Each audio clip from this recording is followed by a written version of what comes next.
Martin Buber. Tales of the Hasidim. Book 1. The Early Masters. Shmelki of Nikolsburg. David's harp. When Rabbi Shmelka and his brother Rabbi Pinchas, later the Rabbi of Frankfurt, were in Mezrich, they rented an attic room so that they might be undisturbed in their studies. Once, after the conclusion of the Sabbath, they were sitting and studying late at night when they heard a strange weeping in which they could clearly detect the voices of both a man and a woman. They looked out of the window, and there, on a bench, in the alley, they saw the servant and the maid of the house, both in tears. When they asked them the reason, they said that they had been employed there for a long time and had been waiting to get married for years, but the master of the house was against it and had managed to prevent it again and again. At that, the brothers declared that all that was necessary was to set up the marriage canopy. Everything else, including the consent of the master of the house, would then come of itself. They left at once to wake the cantor, who immediately fetched 10 men, opened the house of prayer, and set up the canopy. The wedding was duly celebrated. Rabbi Shmelki beat time with a piece of branch, and Rabbi Pinchas clinked 2 candelabras so that they gave forth a beautiful sound. Then the Maggid came in. At the feast of King David, he had sat there with that remoteness of the soul which sometimes overtook him. Suddenly he jumped up and ran to the house of prayer. "Don't you hear David's harp?" he cried. New Melodies.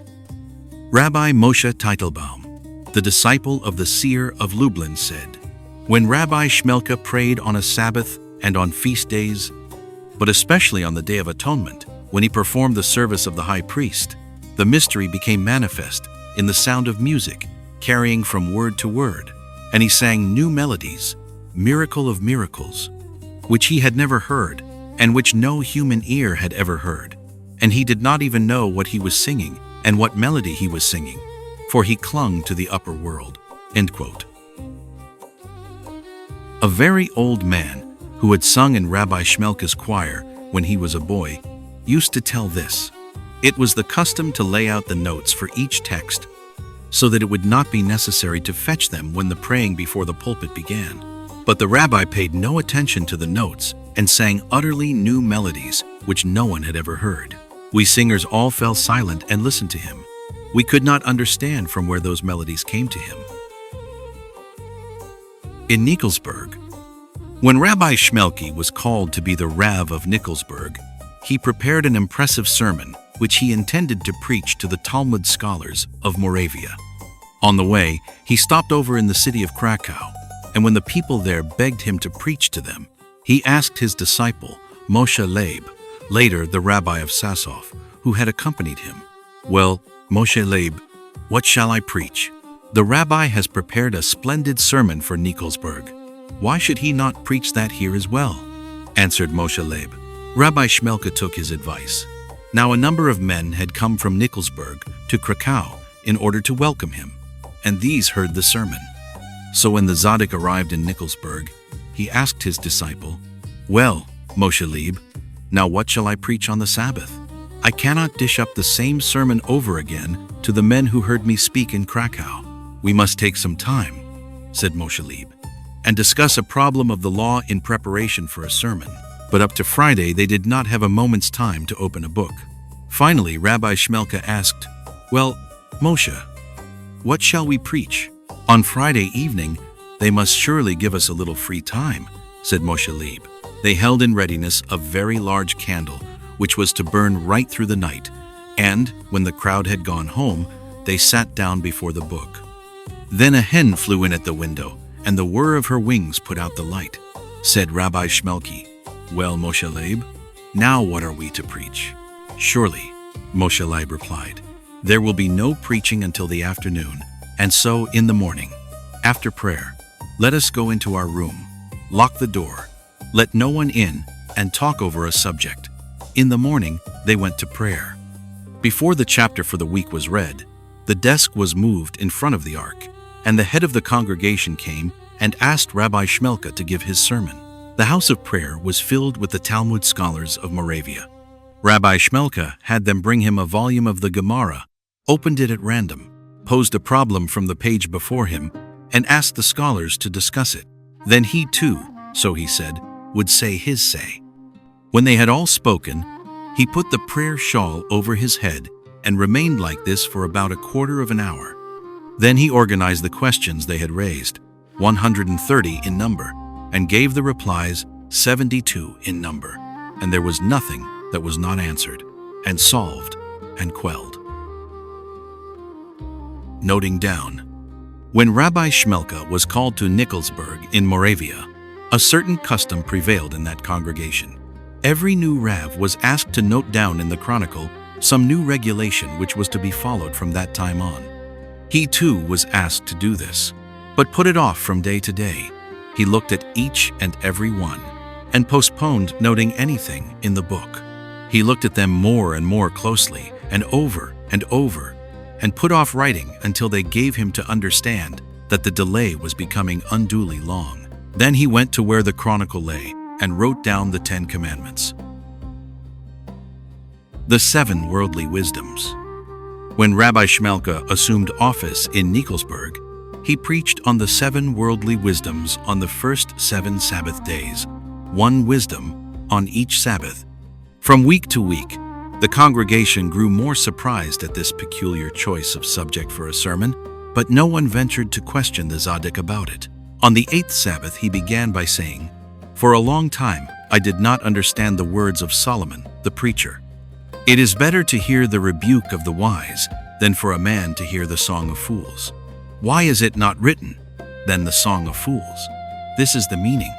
It is good to hear the rebuke of a wise man who has heard and understood the song of fools, that is, the 7 worldly wisdoms, which compared to the teachings of God are a song of fools. To another man, the foolish worldly sages could say, "It is easy for you to scorn our wisdoms, for you have not tasted of their sweetness. If you knew it, you would not want to know anything else." But he who has studied the 7 wisdoms and passed through their inmost core, only to choose the wisdom of the Torah, if such a man cries out, "Vanity of vanities," no one can gainsay him. The Messiah and those who pray. On the first day of the New Year festival, Rabbi Shmelka entered the house of prayer before the ram's horn was sounded, and prayed with tears in his eyes, "Alas, Lord of the world, all the people are crying to you, but what of all their clamor? They are thinking of nothing but their own needs, and not of the exile of your glory." On the second day, he again came before the blowing of the ram's horn, and wept and said, "It is written in the first book of Samuel, Wherefore cometh not the son of Jesse to eat bread, neither yesterday nor today?" Why did the King Messiah not come? Not yesterday on the first day of the New Year, and not today on the second. It is because today, just as yesterday, all their prayers are for nothing but bread, for nothing but the satisfaction of bodily needs. The tears of Esau. Another time he said, "In the Midrash it is written, Messiah, son of David, will not come before the tears of Esau have ceased to flow." The children of Israel, who are God's children, pray for mercy day and night, and shall they weep in vain, as long as the children of Esau shed tears? But the tears of Esau, that does not mean the tears which the peoples weep, and you do not weep. They are the tears which all human beings weep when they ask something for themselves and pray for it. And truly, Messiah, son of David, will not come until such tears have ceased to flow, until you weep because the divine presence is exiled, and because you yearn for its return. A Sermon for Atonement. On the eve of the Day of Atonement, Rabbi Shmelka of Nikolsburg put on his prayer shawl and went to the house of prayer. On his way from the entrance to the ark, he called aloud the words of the Scriptures, "For on this day shall atonement be made for you, to cleanse you." And after that he quoted Rabbi Akiba's words from the Mishnah, "Before whom do you atone, and who cleanses you? Your Father in heaven." All the people burst into tears. When he stood in front of the ark, he said, Brothers of my heart, you must know that the core of turning is the offering up of life itself. For we are of the seed of Abraham, who offered his life for the sanctification of the blessed name, and let them cast him into a lime kiln. We are of the seed of Isaac, who offered his life and laid his neck on the stone of the altar. They are surely pleading to our Father in heaven in our behalf on this holy and awful day of judgment. But let us too walk in their tracks and imitate their works. Let us offer up our own lives for the sanctification of the name of him who is blessed. Let us unite and sanctify his mighty name with fervent love, and with this as our purpose, let us say together, Hear, O Israel. And weeping, all the people said, Hear, O Israel. The Lord our God, the Lord is one. Then he went on to say, Dear brothers, now that it was vouchsafed us to unite and sanctify his name in great love, now that we have offered our lives, and our hearts have become cleansed for the service and fear of the Lord, we must also unite our souls. All souls come from one root. All are carved from the throne of his splendor, and so they are a part of God in heaven. Let us be united on earth too, so that the branches again may be as the root. Here we stand, cleansed and pure, to unite our souls. And we take upon us the commandment, Love thy neighbor as thyself. And all the people repeated aloud, Love thy neighbor as thyself. And he continued, Now that it has been vouchsafed us to unite his great name, and to unite our souls, which are a part of God in heaven, let the Holy Torah plead in our behalf before our Father in heaven. Once God offered it to all peoples and to all languages, but we alone accepted it and cried, All that the Lord hath spoken will we do. And only then did we say, We hear. And so it is fitting that the Torah ask our Father in heaven for mercy and grace for us on this holy and awful day of judgment. And he opened the doors of the ark. Then, in front of the open ark, he recited the confession of sins, and all the people repeated it after him word for word, and as they did so, they wept. He took out the scroll and, holding it high in his hands, spoke to his congregation about the sins of man. But in the end he said, You must know that the weeping we do on this day is unblessed if it is filled with gloom. For the divine presence does not dwell in heaviness of heart, but only in rejoicing in the commandments. And, see, no joy is greater than the joy on this day, when it is granted to us to drive all evil impulses from our hearts, through the power of turning, to come close to our Father in heaven, whose hand is outstretched to receive those who turn to him. And so, all the tears we shed on this day should be tears of joy, as it is written, Serve the Lord with fear, and rejoice with trembling. Sleep.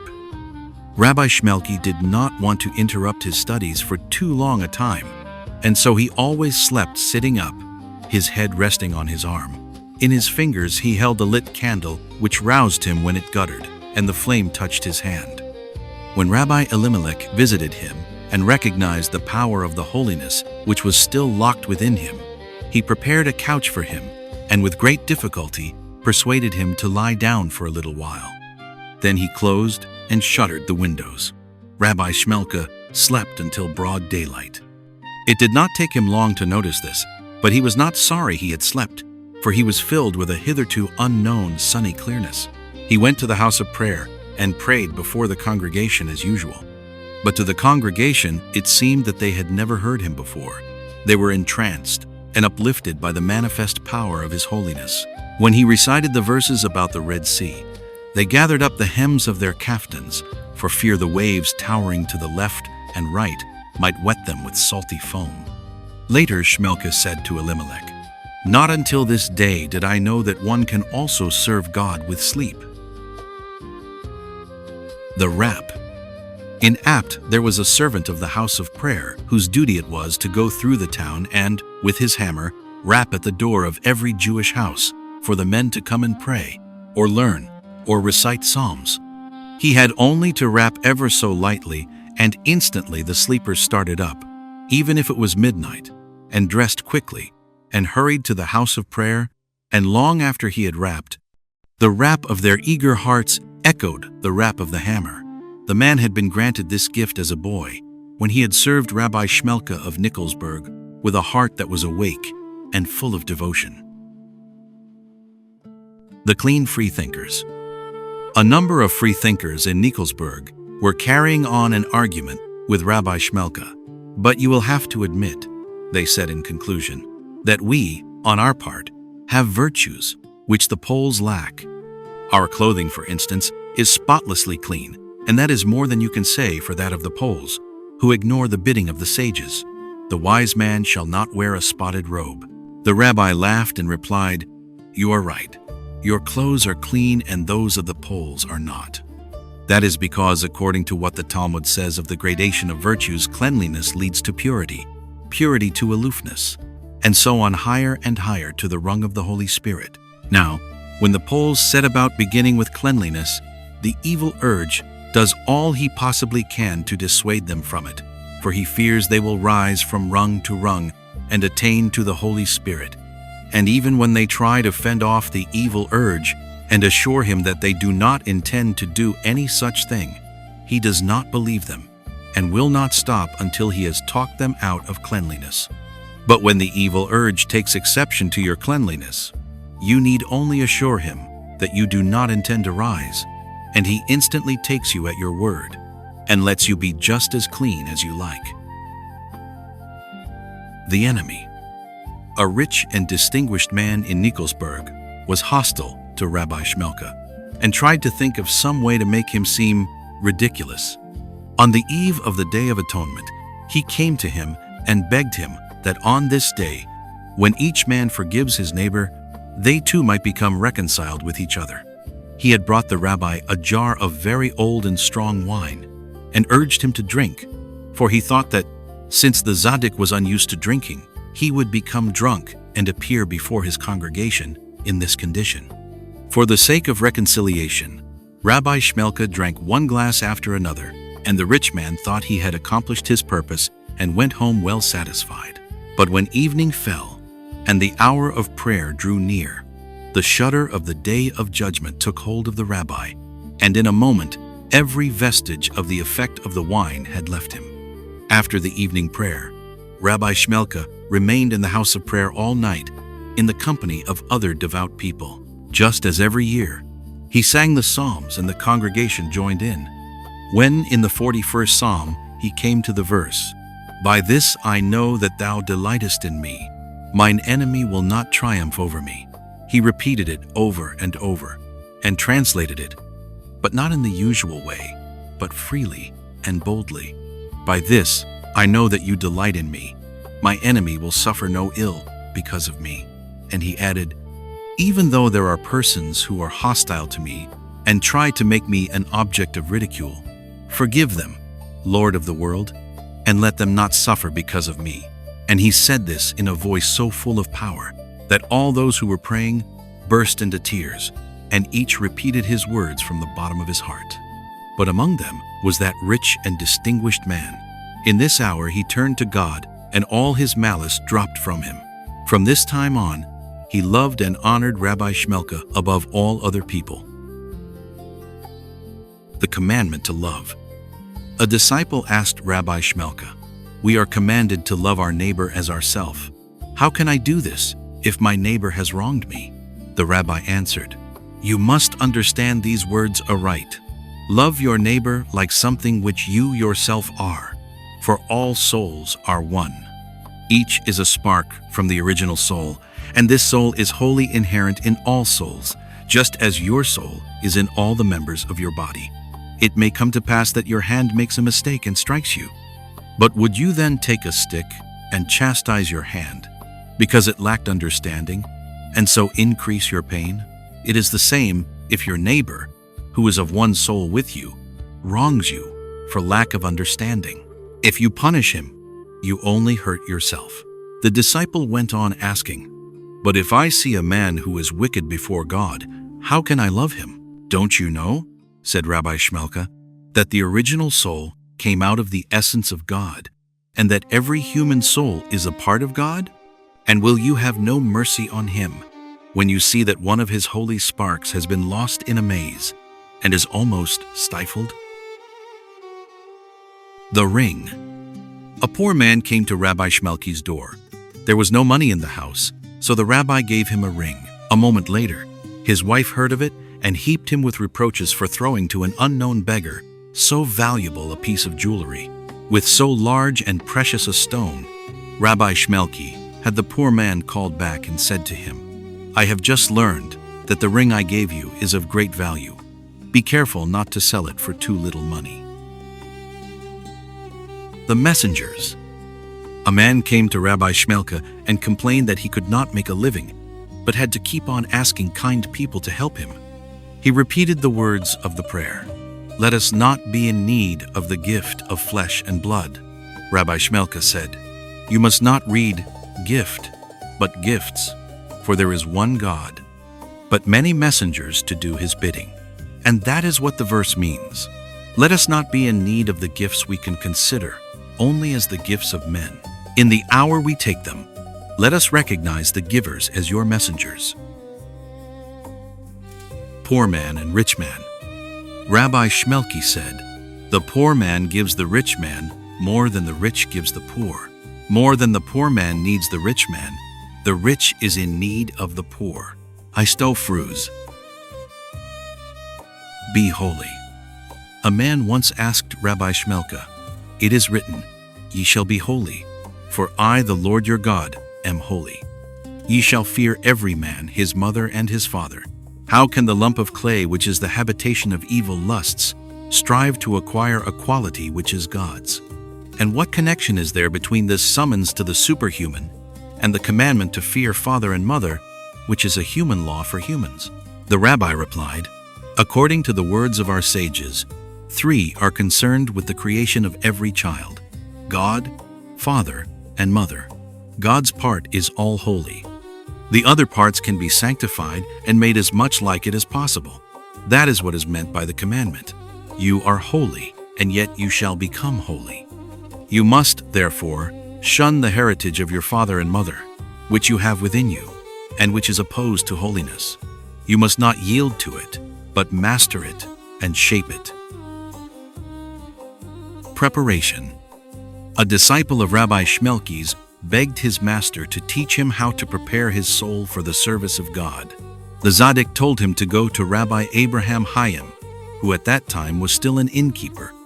The disciple did as he was bidden, and lived in the inn for several weeks without observing any vestige of holiness in the innkeeper, who from the morning prayer till night devoted himself to his business.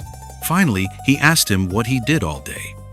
"My most important occupation," said Rabbi Abraham, "is to clean the dishes properly so that not the slightest trace of food is left, and to clean and dry the pots and pans so that they do not rust."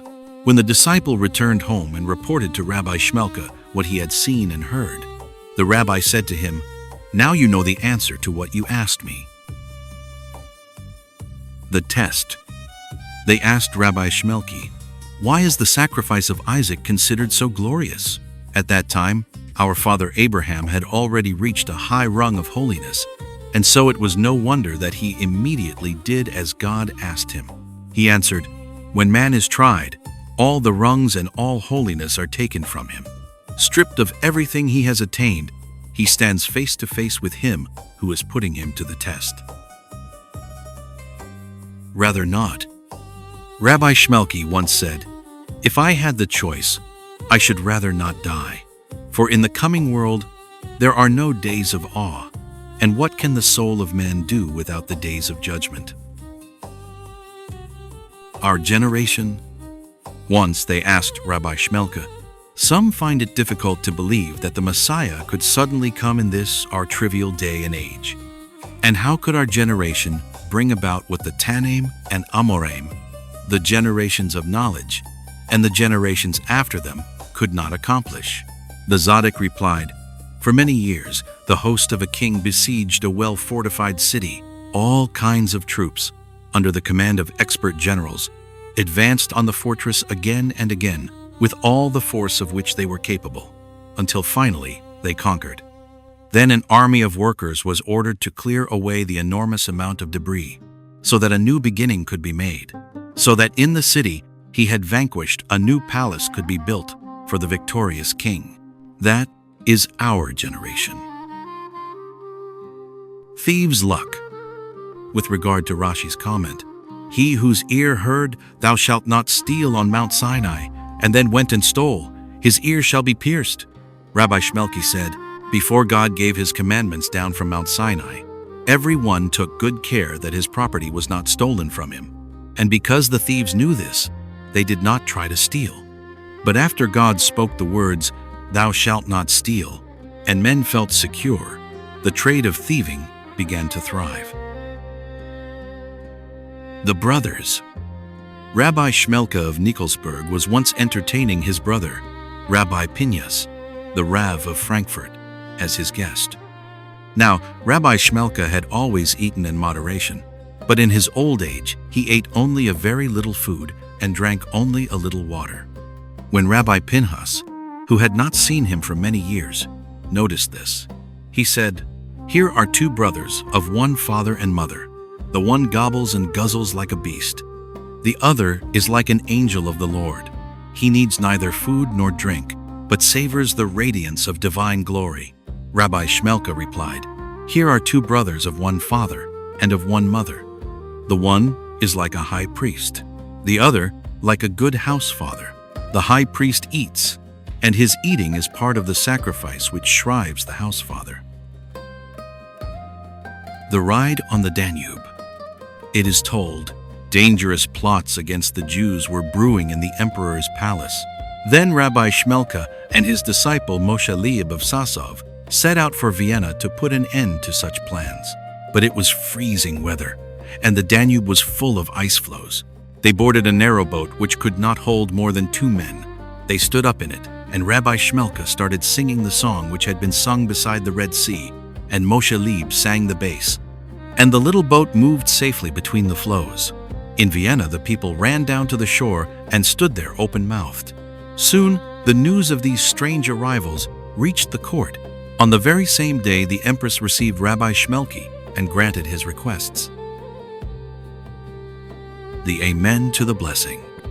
When Rabbi Shmelki felt he was going to die, he said to his Hasidim, "I did not want to tell you up to now, but now I must tell it while there is still time. You know that I have always been careful to say grace and blessings before eating and drinking and the like, in a place where there was someone who said, Amen. For each blessing begets an angel, and the angel is incomplete unless someone says Amen. But once, on a journey, I had to say a blessing in a lonely place, when after attending to my bodily needs, I washed my hands at a well, and there was no one anywhere around who could say Amen.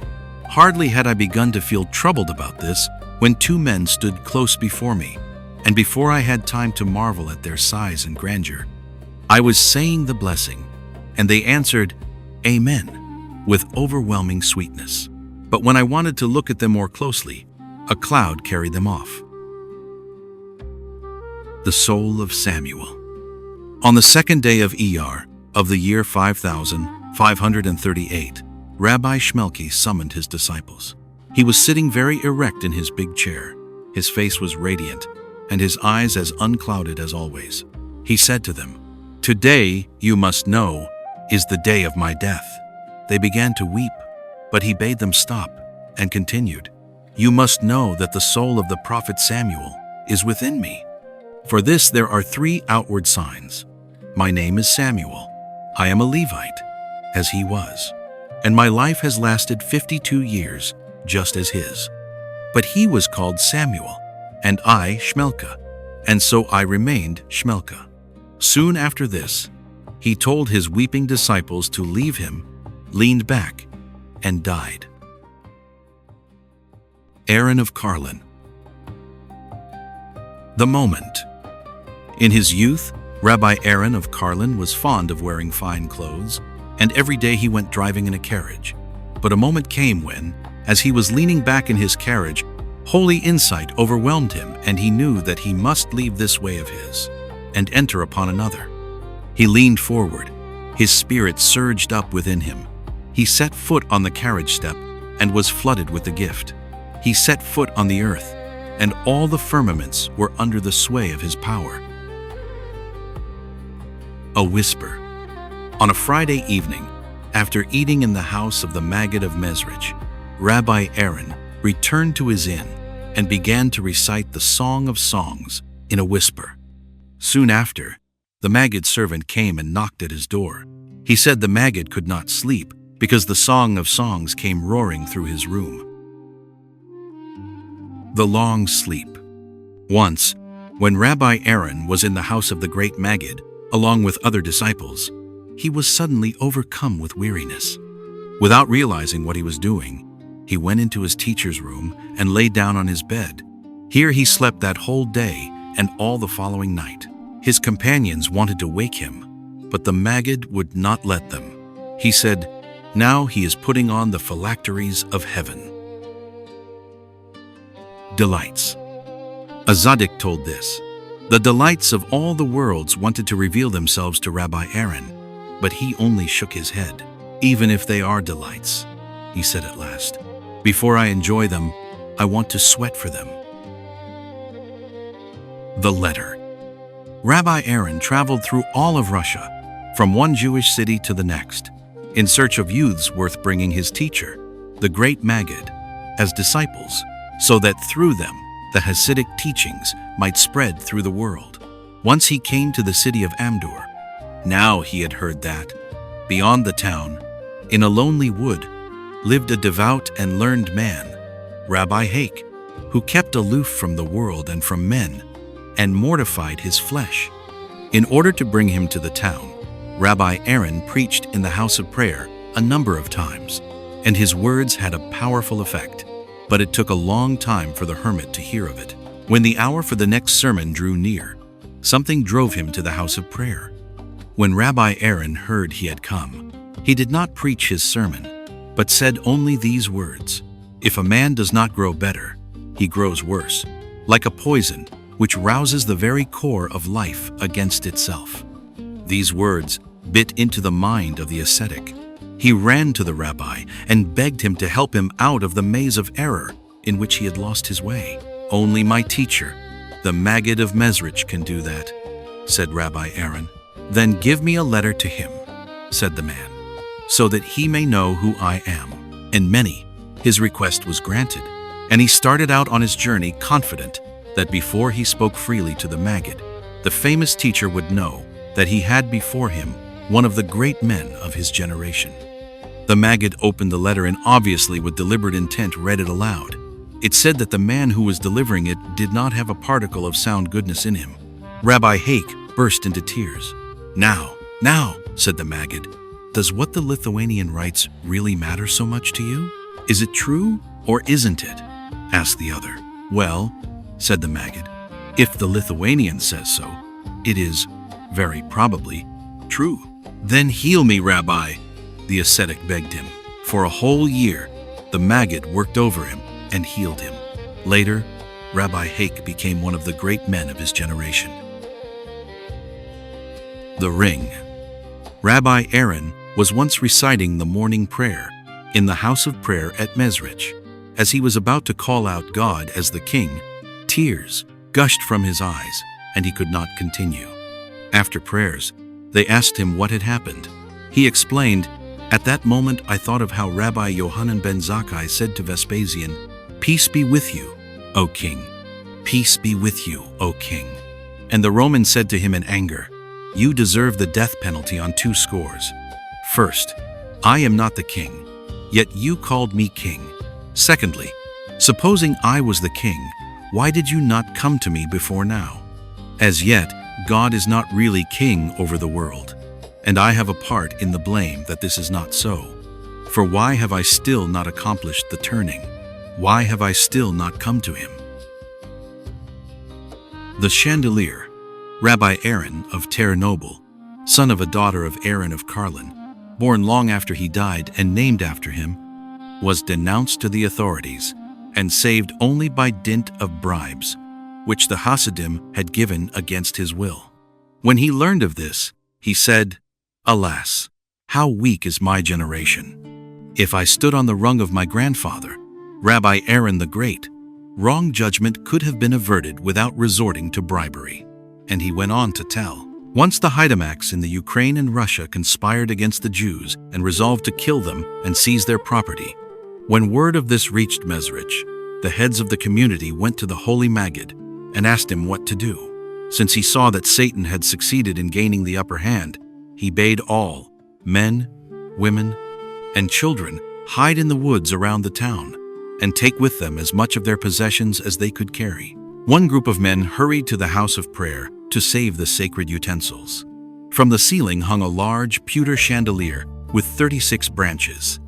My grandfather, Rabbi Aaron the Great, had acquired it with the money he had collected, kopek by kopek, among his disciples and the Hasidim of the Maggid.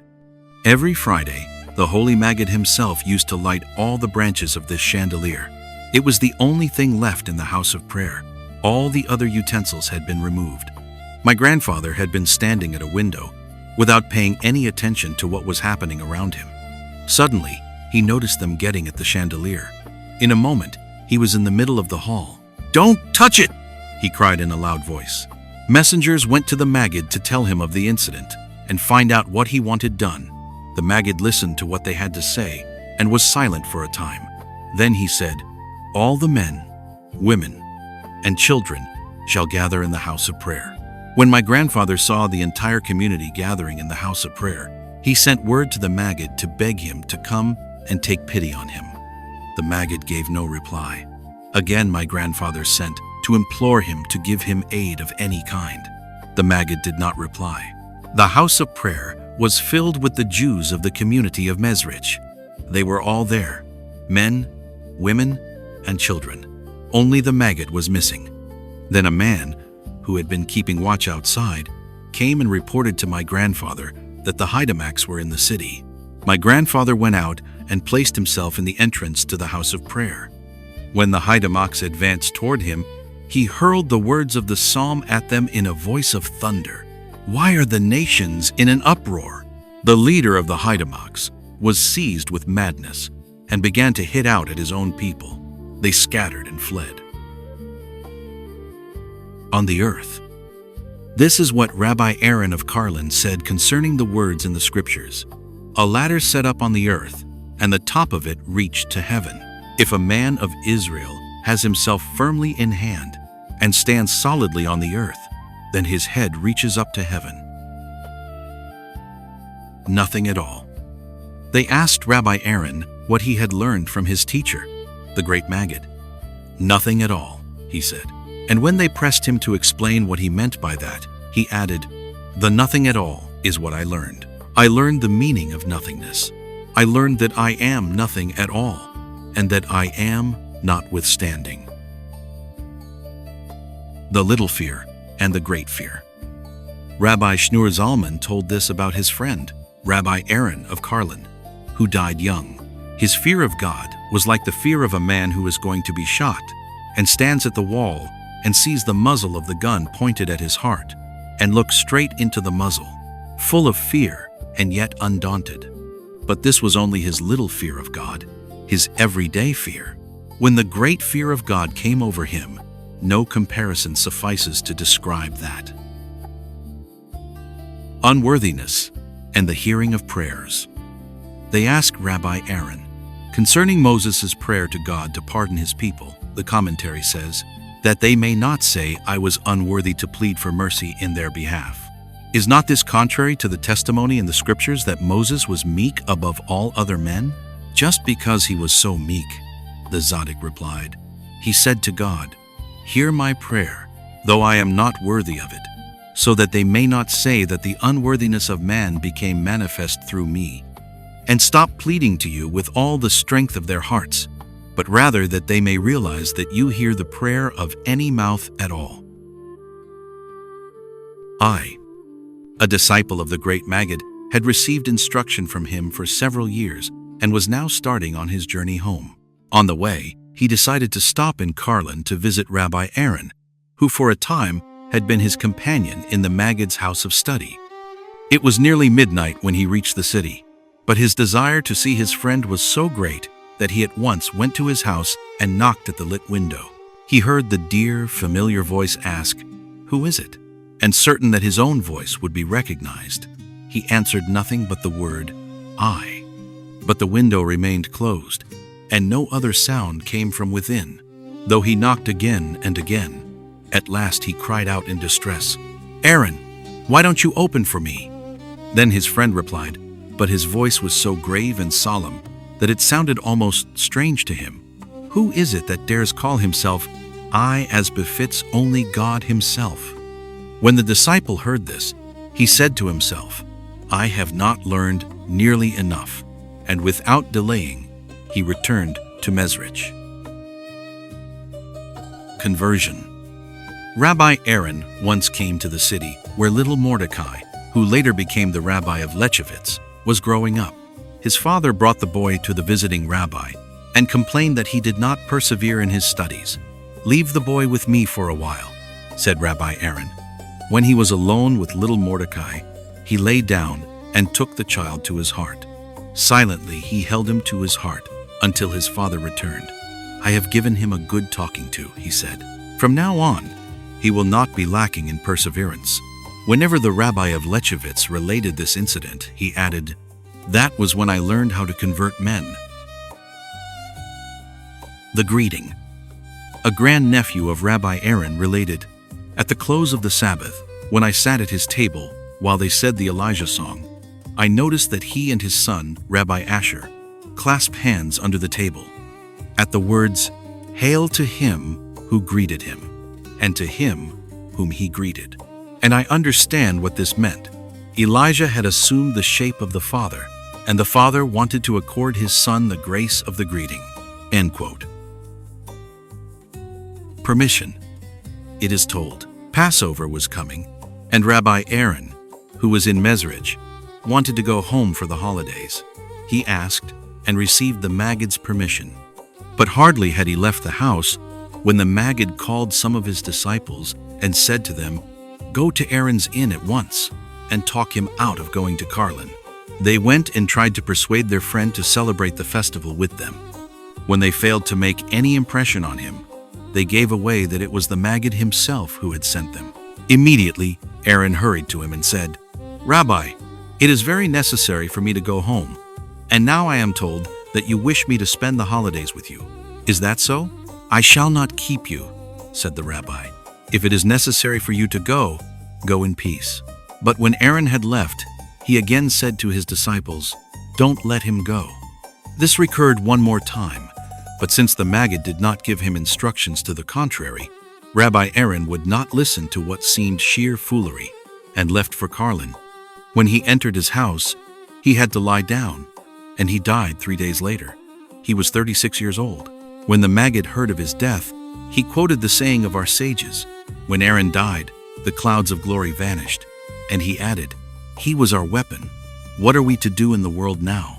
The disciples reproached their Maggid for allowing this radiant and holy man to go to his death. "Why didn't you tell him?" they asked. "What was given a man to administer, he must faithfully administer," he said. The Maggid died the following autumn. The foolish thing. Rabbi Asher, son of Rabbi Aaron, told, "When I went to see Rabbi Penius of Koretz, I did not tell him who I was, but he said, 'Your father is walking behind you.' After a while, he added, 'Your father has done a foolish thing.' I was frightened, for I knew that whatever Rabbi Pinhas said about a Zadok, and even if he had been in the upper world these 500 years, reached the ears of heavenly judgment. 'The foolish thing your father has done,' he went on to say, 'was not to live longer than he did.'" 3 generations. When Rabbi Israel of Rizhin betrothed his son, Rabbi Abraham, Jacob, later the rabbi of Sadagora, to a daughter of Rabbi Aaron of Carlin, a grandson of the great Rabbi Aaron, and the engagement contract was being written, he said, "It is our custom, at a time such as this, to recite the genealogy of the bride's father. The great Rabbi Aaron was the truth of the world. His son, Rabbi Asher, the grandfather of the bride, has always been close on the track of truth. And the father of the bride, if he knew that a crumb of truth was hidden under a floorboard, he would tear up the floor with his bare hands." Levi Yitzhak of Berdichev. he who was also there. When Levi Yitzhak was young, a rich man chose him for his son-in-law because of his amazing gifts, for such was the custom. As a mark of respect for his prominent father-in-law, they honored him in the first year of his marriage by asking him to recite the passage, "Unto thee it was shown," before the congregation in the house of prayer. On the day of rejoicing in the law, he went to the pulpit and, for a while, stood motionless. Then he put out his hand to take his prayer shawl, but laid it down again and stood without moving as before. The heads of the community bade the servant whisper to him not to weary the assemblage, but to begin. "Very well," he said, and took the prayer shawl in his hand. But when he had almost covered his shoulders, he laid it back. His father-in-law was ashamed before the congregation, especially since he had often boasted of the excellent young man he had gained for his house. Angrily, he sent him a message, either to begin the prayer or leave the pulpit. But even before Levi Yitzhak was told these words, his voice suddenly rang through the hall. "If you are versed in the teachings, if you are a Hasid," he said, "then speak the prayer." And with this, he returned to his place. His father-in-law said nothing.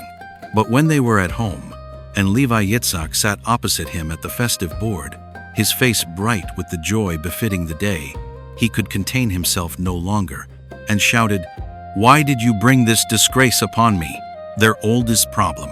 The rabbi replied, "When I first put out my hand to draw the prayer shawl over my head, the evil urge came and whispered in my ear, 'I want to say, unto thee it was shown, with you.'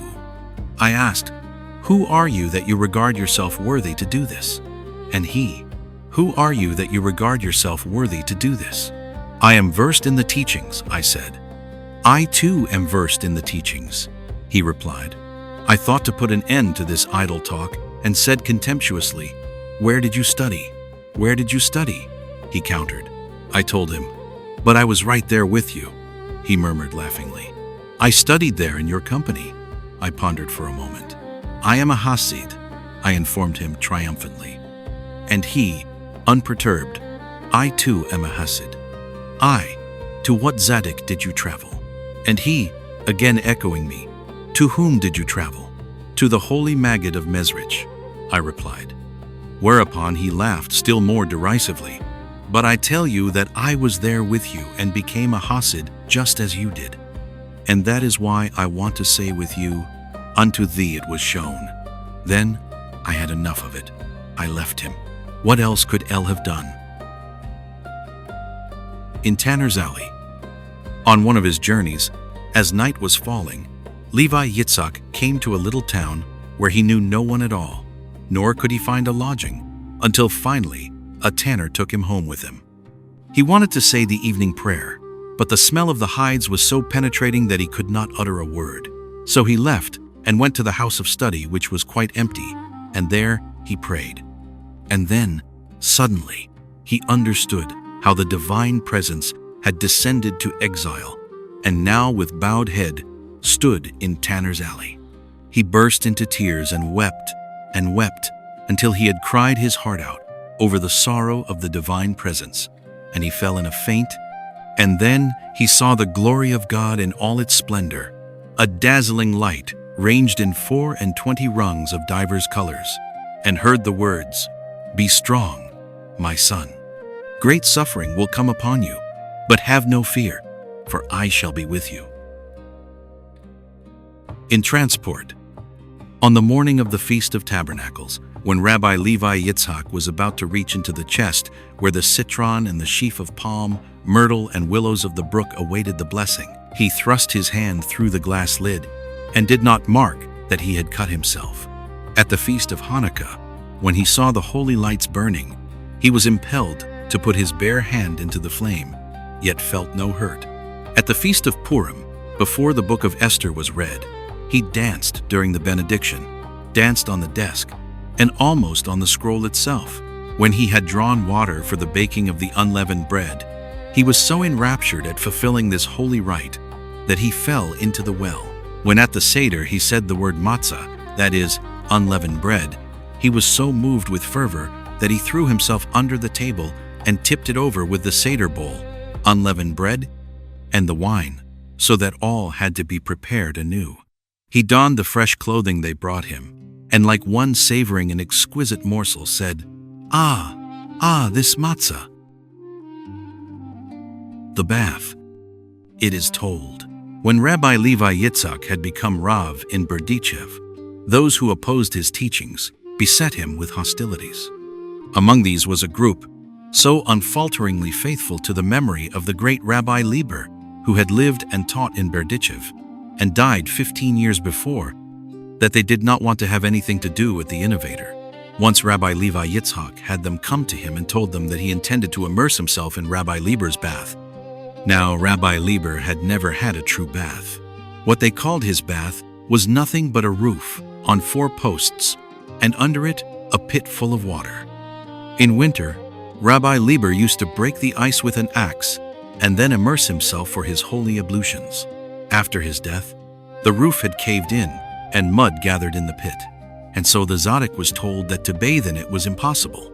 But he was firm in his purpose and hired 4 workingmen who dug for a whole day. So it went for a number of days. His enemies laughed at this curious new Rav. It was quite obvious, so they said that Rabbi Lieber did not wish his bath to be used. Rabbi Levi Yitzhak asked all those of his intimates who had known Rabbi Lieber to assemble early the following morning. He himself went to the bath with them, and once more the workmen began to dig. After 2 hours, one of them cried out, "I see water." Soon, they reported that more water had collected.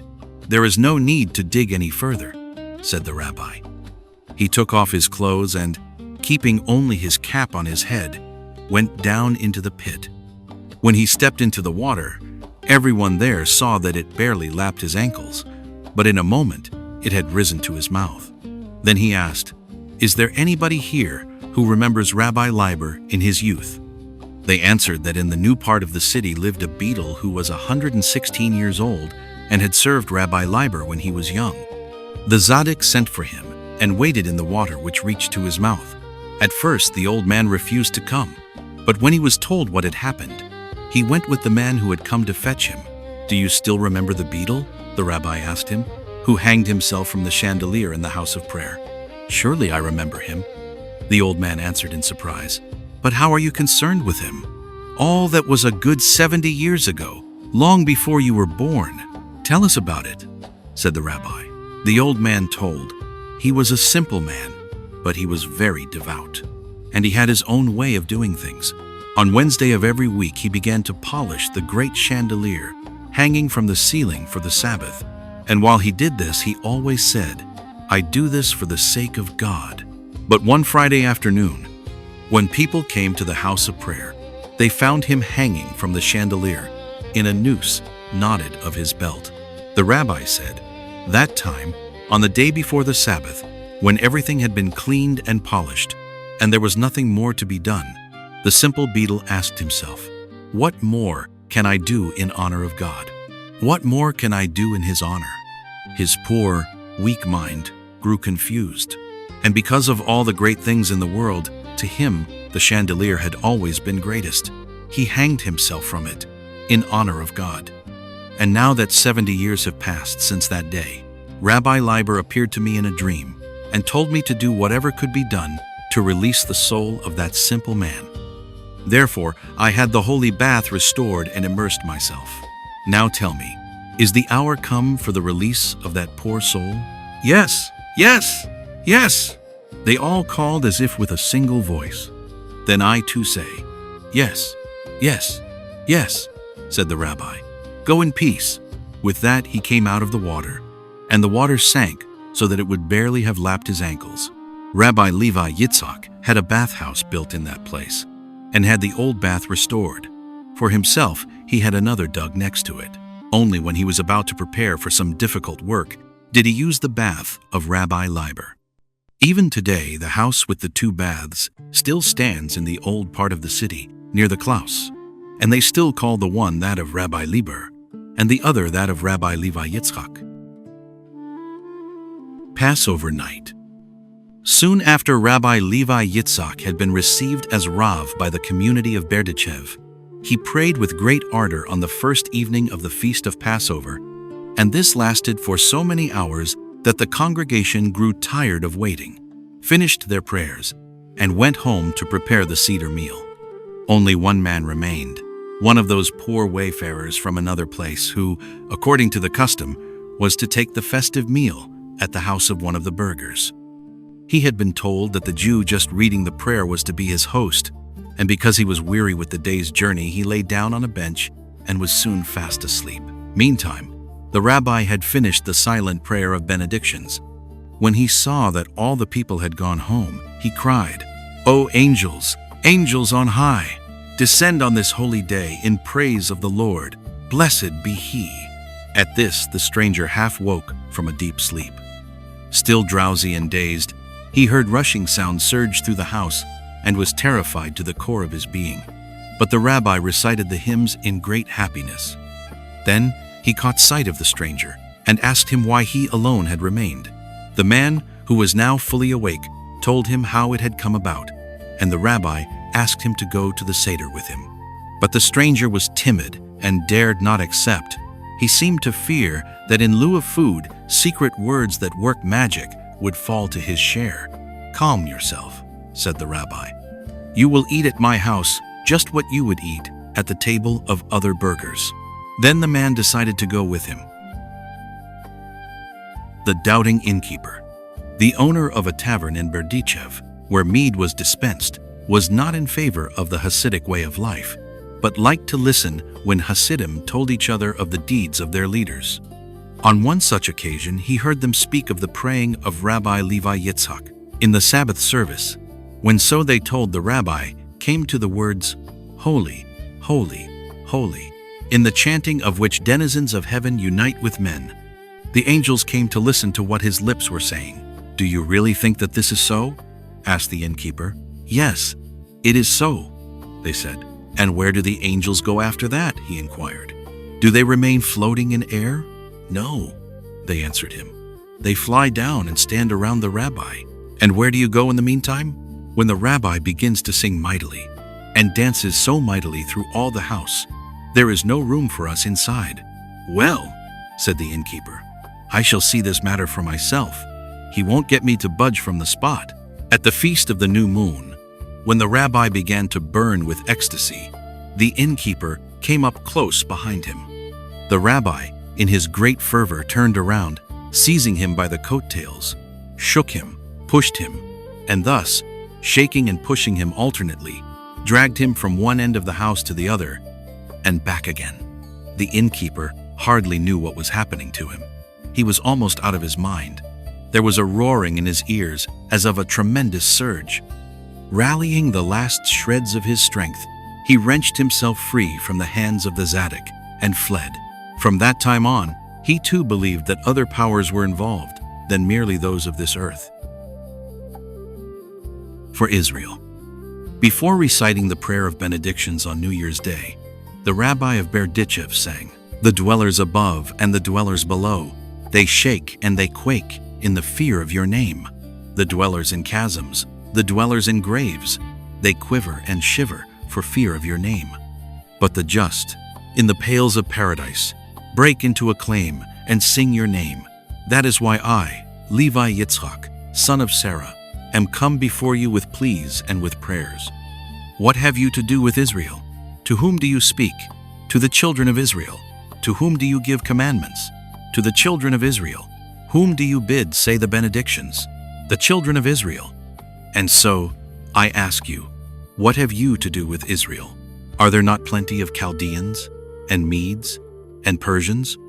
It must be that they are dear to you. The children of Israel, children of God they are called.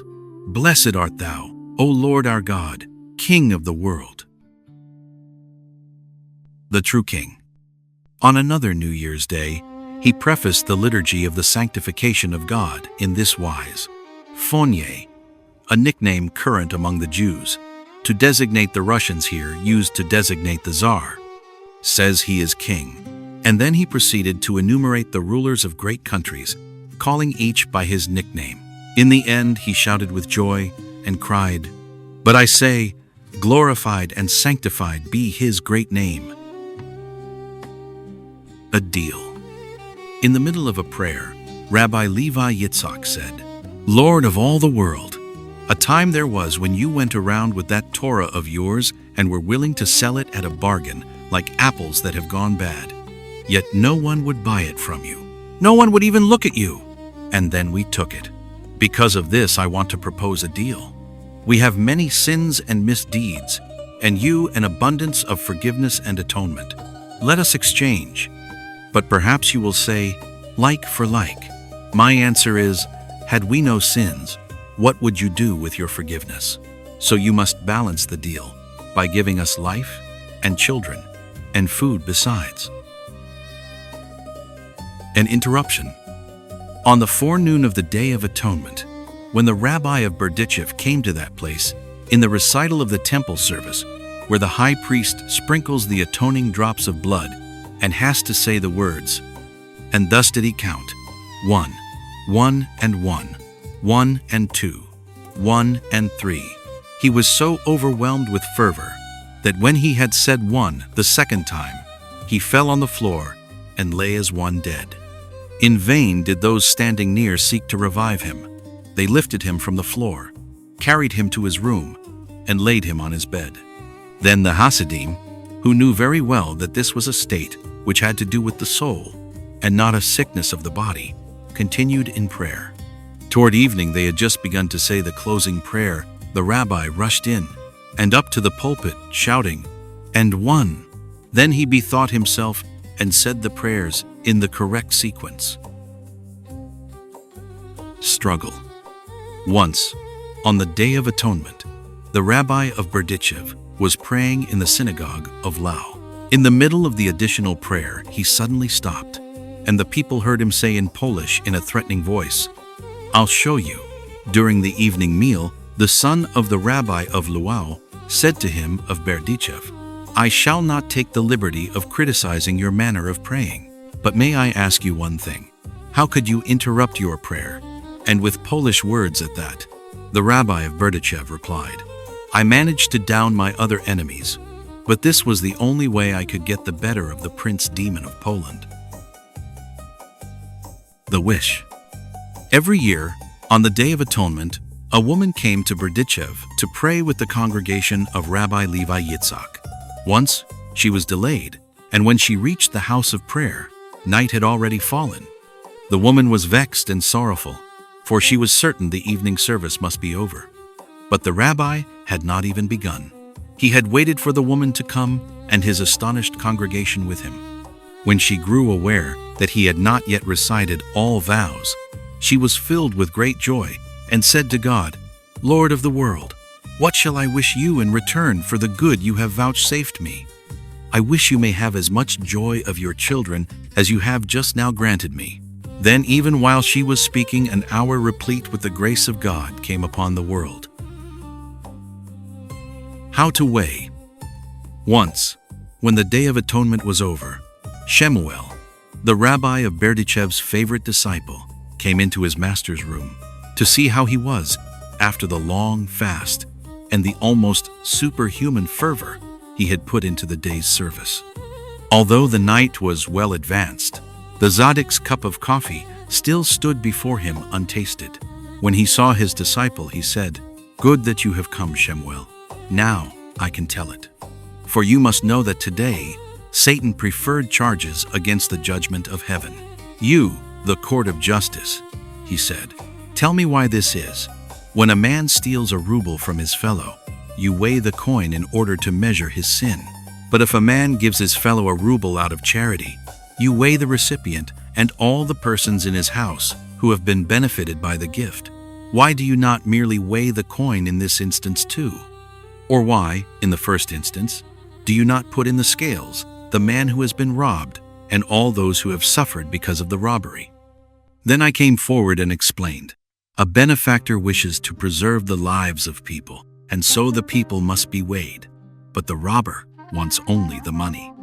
He does not even think of the people he is taking it from, and that is why, in this instance, the coin alone need be weighed."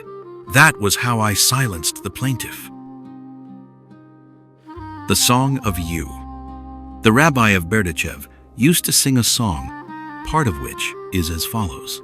Where I wander you, where I ponder you, only you, you again, always you, you, you, you. When I am gladdened, you, when I am saddened, you, only you, you again, always you, you, you, you. Sky is you, earth is you, you above, you below, in every trend, at every end, only you, you again, always you, you, you, you. Suffering and prayer. Whenever Rabbi Levi Yitzhak came to that passage in the Haggadah of Passover, which deals with the 4 sons, and in it read about the 4th son, about him who knows not how to ask, he said, "The one who knows not how to ask, that is myself, Levi Yitzhak of Berdichev. I do not know how to ask you, Lord of the world, and even if I did know, I could not bear to do it. How could I venture to ask you why everything happens as it does, why we are driven from one exile into another, why our foes are allowed to torment us so? But in the Haggadah, the father of him who knows not how to ask is told, it is for you to disclose it to him. And the Haggadah refers to the scriptures, in which it is written, and thou shalt tell thy son, and, Lord of the world, am I not your son? I do not beg you to reveal to me the secret of your ways. I could not bear it. But show me one thing. Show it to me more clearly and more deeply. Show me what this, which is happening at this very moment, means to me, what it demands of me, what you, Lord of the world, are telling me by way of it. Ah, it is not why I suffer that I wish to know, but only whether I suffer for your sake." His wife's prayer. A prayer has come down to us from Pearl, the rabbi of Berdichev's wife. Whenever she kneaded and baked the loaves for the Sabbath, she prayed, "Lord of the world, I beg you to help me that, when my husband Levi Yitzhak says the blessing upon these loaves on the Sabbath, he may have in his mind what I have in my mind, this very hour that I knead them and bake them." 2 kinds of praying. Once, on the eve of the Sabbath, Rabbi Levi Yitzhak prayed before the congregation of a town in which he was stopping as a guest. As always, now too he drew out the prayer, far beyond its usual length, through the many exclamations and gestures not provided for in any liturgy. When he had finished, the Rav of that town went up to him, proffered the Sabbath greetings, and asked, "Why are you not more careful not to tire the congregation? Do not our sages relate of Rabbi Akiba that whenever he prayed with the congregation, he did so quickly, but that when he prayed alone, he yielded himself to his transports, so that frequently he began in one corner of the room and ended up in another?" End quote. The rabbi of Berdichev replied, "How is it possible to assume that Rabbi Akiba, with his countless disciples, hastened his prayer in order not to tire the congregation? For surely every member of it was more than happy to listen to his master hour after hour." The meaning of this Talmudic story is more likely this: when Rabbi Akiba really prayed with the congregation, that is to say, when the congregation felt at heart the same fervor as he, his prayer could well be short, for he had to pray only for himself. But when he prayed alone, that is to say, when he prayed with his congregation, but his was the only heart fervent among them, he had to draw out his prayer to lift their hearts to the level of his. With open eyes. Once Rabbi Levi Yitzhak told the Maggid of Koznitz, whose guest he was, that he intended going to Vilna, the center of the opponents of Hasidic teachings, in order to debate with them. "I should like to ask you a question," said the Maggid. "Why do you go contrary to the custom, in that you recite the 18 benedictions with open eyes?" "Dear heart," said the rabbi of Berdichev, "do you think that when I do this, I see anything at all?" "I know very well," the Maggid replied, "that you see nothing whatsoever. But what will you say to those others when they ask you this question?" The horse reader. In the congregation of Rabbi Levi Yitzhak, there was a reader who had grown hoarse. The rabbi asked him, "How is it that you are hoarse?" "Because I prayed before the pulpit," answered the other. "Quite right," said the rabbi. "If one prays before the pulpit, one grows hoarse. But if one prays before the living God, then one does not grow hoarse. It's bland." The absent ones. Once, after he had recited the 18 benedictions, the rabbi of Berdichev went up to certain persons in the house of prayer and greeted them, saying, "Peace be with you," several times over, as though they had just come back from a long journey. When they looked at him in surprise, he said, "Why are you so astonished? You were far away, weren't you? You in a marketplace, and you on a ship with a cargo of grain, and when the sound of praying ceased, you returned, and so I greeted you." Babbling sounds. Rabbi Levi Yitzhak once came to an inn where many merchants were stopping on the way to market their wares. The place was far from Berdichev, and so no one knew the Tzaddik. In the early morning, the guests wanted to pray, but since there was only a single pair of phylacteries in the whole house, one after another put them on and rattled off his prayer and handed them on to the next. When they had all prayed, the rabbi called the young men to him, saying that he wanted to ask them something. When they had come close, he looked gravely into their faces and said, "Ma, va, va. What do you mean?" cried the young men. But he only repeated the same meaningless syllables. Then they took him for a fool. But now he said, "How is it you do not understand this language, which you yourselves have just used in speaking to God?" For a moment, the young men were taken aback and stood silent. Then one of them said, "Have you never seen a child in the cradle who does not yet know how to put sounds together into words? Have you not heard him make babbling sounds, such as ma, va? All the sages and scholars in the world cannot understand him, but the moment his mother comes, she knows exactly what he means." End quote. When the rabbi heard this answer, he began to dance for joy, and from that time on, whenever on the days of awe he spoke to God in his own fashion, in the midst of prayer, he never failed to tell this answer to him. The foolish prayer. At the close of the Day of Atonement, the rabbi of Berdichev said to one of his Hasidim, "I know what you prayed for this day. On the eve, you begged God to give you the 1,000 rubles which you need in order to live and usually earn in the course of a year, all at once, at the beginning of the year, so that the toil and trouble of business may not distract you from learning and prayer. But in the morning you thought better of it and decided that if you had the 1,000 rubles all at once, you would probably launch a new and bigger business enterprise, which would take up even more of your time. And so you begged to receive half the amount every half year. And before the closing prayer, this too seemed precarious to you, and you expressed the wish for quarterly installments, so you might learn and pray quite undisturbed. But what makes you think that your learning and praying is needed in heaven? Perhaps what is needed there is that you toil and rack your brains." The end of prayers. At the close of the 72nd Psalm are the words, "And let the whole earth be filled with his glory. Amen and amen." The prayers of David, the son of Jesse, are ended. Concerning this, Rabbi Levi Yitzhak said, "All prayers and hymns are a plea to have his glory revealed throughout the world. But if once the whole earth is, indeed, filled with it, there will be no further need to pray." End quote. End quote. Worldly talk.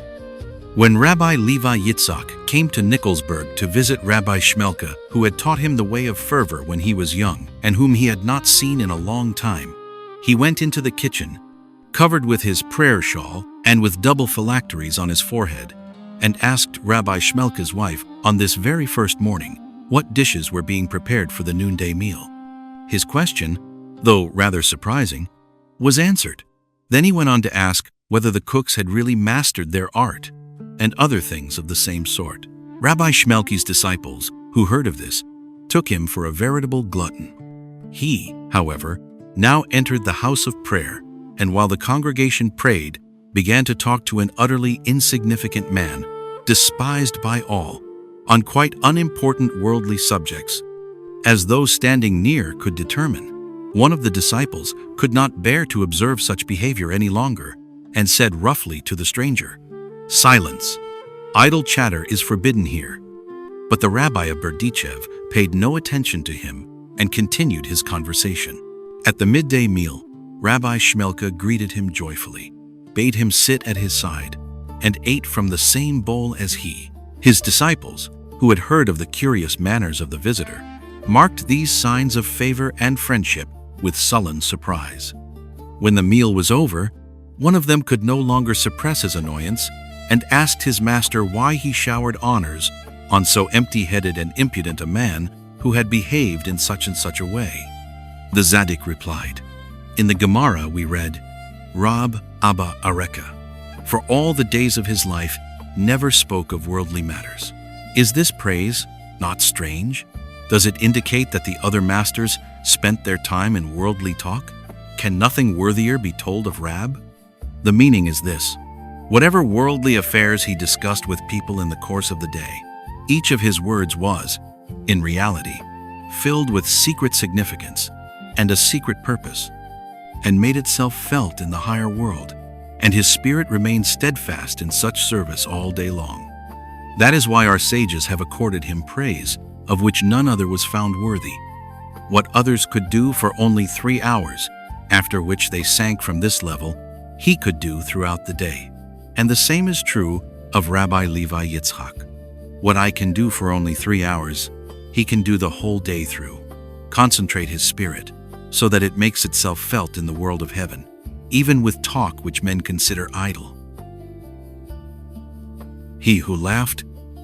Rabbi Moshe Leib of Sasov was deeply devoted to the Tzaddik of Berdichev. His disciple Abraham David, later the rabbi of Bukchaks, besieged his master for permission to go to that other, whose manner of teaching he wished very much to observe at close quarters. Rabbi Moshe Leib did not want to grant his request. In the book of Daniel, he said, we read that they had ability to stand in the king's palace. Our sages explained these words in this way, that they had learned to restrain themselves from laughing, sleeping, and other things besides. Now Rabbi Levi Yitzchak never ceases to burn with unfailing fire. Into all he does, he puts his flame-like soul, and so he who ventures into his presence must be very sure he is able to contain his laughter at observing the curious gestures of the holy man when he prays and when he eats. Is that? The disciple promised he would not give way to laughter, and so the rabbi of Sasov permitted him to go to Berdichev for the Sabbath. But when, at table, he saw the convulsive movements of the Tzaddik and the faces he made, he could no longer control himself and burst out laughing. Then he fell into a frenzy. His fits of laughter recurred over and over. Finally, he had to be led away from the table, and when the Sabbath was over, sent back to Sasov under guard. When Rabbi Moshe Leib saw him, he wrote to the Tzaddik, "I sent you a vessel which was whole, and you gave it back to me in pieces." The sickness of Abraham David lasted 30 days. Then he was suddenly well. From that time on, he gave a feast of thanks on the anniversary of that day, and on this occasion told the story of his visit to Berdichev, ending with the words of the psalm, "Give thanks unto the Lord, for he is good, for his mercy endureth forever." Day after day. Every evening, the rabbi of Berdichev examined in his heart what he had done on that day and repented every flaw he discovered. He said, "Levi Yitzhak will not do this again." Then he chided himself. Levi Yitzhak said exactly the same thing yesterday, and added, "Yesterday, Levi Yitzhak did not speak the truth, but he does speak the truth today." He used to say, like a woman who suffers overwhelming pain in childbirth and swears she will never lie with her husband again, and yet forgets her oath. So on every day of atonement, we confess our faults and promise to turn, and yet we go on sinning, and you go on forgiving us. Eternal beginnings. A student asked the rabbi of Berdichev, "The Talmud teaches that those who are perfect in righteousness cannot stand in that place where those stand who turn to God. According to this, One who has been stainless from youth comes after one who has transgressed against God many times and cannot attain to his rung? The Tzaddik replied, He who sees a new light every day, light he did not see the day before, if he wishes truly to serve, must condemn his imperfect service of yesterday, atone for it, and start afresh. The stainless one who believes he has done perfect service and persists in it does not accept the light, and comes after him whoever turns anew. Envy. Walking in the street, the rabbi of Berdichev once went up to a man who held an important office and was as evil-minded as he was powerful, took hold of the hem of his coat, and said, Sir, I envy you. When you turn to God, each of your flaws will become a ray of light, and you will shine with a great light. Sir, I envy you, your flood of radiance. The Seder of the Ignorant Man. Once Rabbi Levi Yitzhak held the Seder of the first night of Passover so devoutly that every word and every rite glowed at the Tzaddik's table with all the holiness of its secret significance.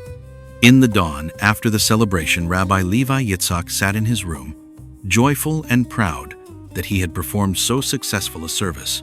But of a sudden, he heard a voice saying, More pleasing to me than your Seder is that of Hayim, the water carrier. The rabbi summoned the people in his house and his disciples, and inquired about the man whose name he had heard. Nobody knew him. At the Tzaddik's bidding, some of his disciples went in search of him. They had to ask around for a long time before, at the outskirts of the city, where only poor people live, they were shown the house of Hayim, the water carrier. They knocked at the door. A woman came out and asked what they wanted. When they told her, she was amazed. Yes, she said, Hayim, the water carrier, is my husband. But he cannot go with you because he drank a lot yesterday and is sleeping it off now. If you wake him, you will find that he cannot manage to lift his feet. All they said in reply was, It is the rabbi's orders. They went and shook him from his sleep. He only blinked at them, could not understand what they wanted him for, and attempted to turn over and go on sleeping. But they raised him from his bed, took hold of him, and between them brought him to the Tzaddik, all but carrying him on their shoulders. The rabbi had him put in a chair near him. When he was seated, silent and bewildered, Levi Yitzhak leaned toward him and said, Rabbi Hayim, dear heart, what mystic intention was in your mind when you gathered what is leavened? The water carrier looked at him dully, shook his head, and replied, Master, I just looked into every corner and gathered it together. The astonished Tzaddik continued questioning him. And what consecration did you think upon in the burning of it? The man pondered, looked distressed, and said hesitatingly, Master, I forgot to burn it, and now I remember it is all still lying on the shelf. When Rabbi Levi Yitzhak heard this, he grew more and more uncertain, but he continued asking, And tell me, Rabbi Hayim, how did you celebrate the Seder? Then something seemed to quicken in the eyes and limbs of the man, and he replied in humble tones, Rabbi, I shall tell you the truth.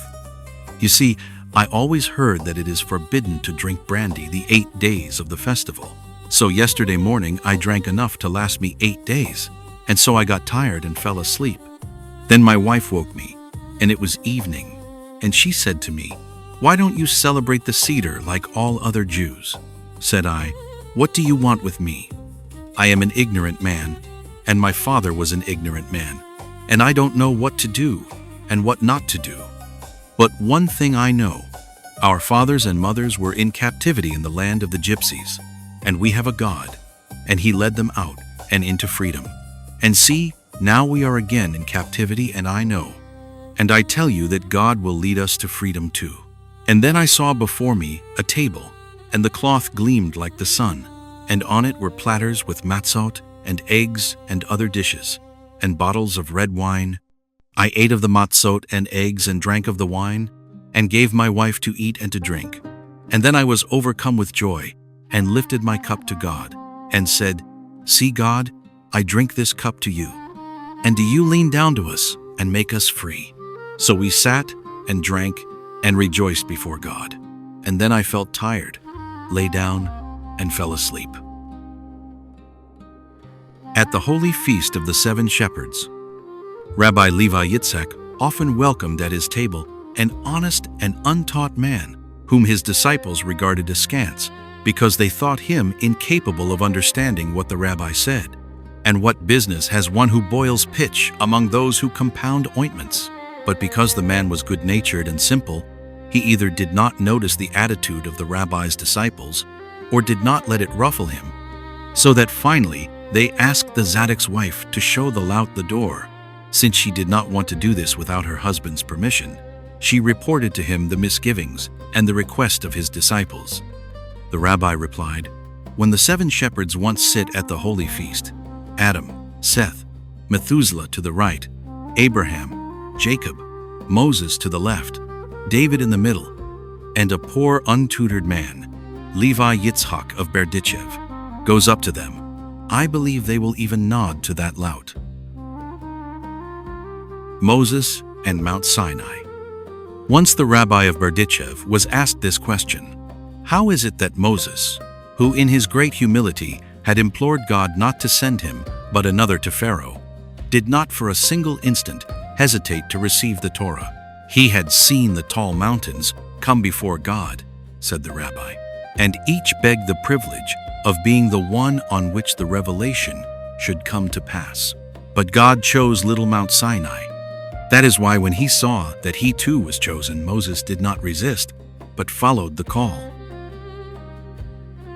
His second name. Rabbi Levi Yitzhak's second name was Durbarmdigger, merciful, and by this name, which was, however, not his father's, he was known to the authorities and inscribed in their books. And this was how it happened. The king issued a decree that everyone must add to his name a second name, and since the Jews were slow to obey, the sheriff of Berdichev went from house to house to enforce the new law. When he crossed Rabbi Levi Yitzhak's threshold and mumbled his question by rote, the Zadok looked at him, as one human being looks at another, and ignoring the question said, "Endeavor to imitate the quality of God. As he is merciful, so you too shall be merciful." But the sheriff only pulled out his list and noted down, first name, Levi Yitzhak, second name, merciful. The phylacteries of God. In the middle of a prayer, the rabbi of Berdichev once said to God, "Lord of the world, you must forgive Israel their sins. If you do this, good. But if you do not do this, I shall tell all the world that the phylacteries you wear are invalid. For what is the verse enclosed in your phylacteries? It is a verse of David's, of your anointed, who is like thy people Israel, a unique nation on earth. But if you do not forgive Israel their sins, then they are no longer a unique nation on earth. The verse contained in your phylacteries is untrue, and they are become invalid." Another time he said, "Lord of the world, Israel are your head phylacteries. When the phylacteries of a simple Jew fall to the ground, he picks them up carefully, cleans them, and kisses them. Lord, your phylacteries have fallen to the ground." The drayman. Once the rabbi of Berdichev saw a drayman arrayed for the morning service in prayer, shawl, and phylacteries. He was greasing the wheels of his wagon. "Lord of the world," he exclaimed delightedly, "behold this man. Behold the devoutness of your people.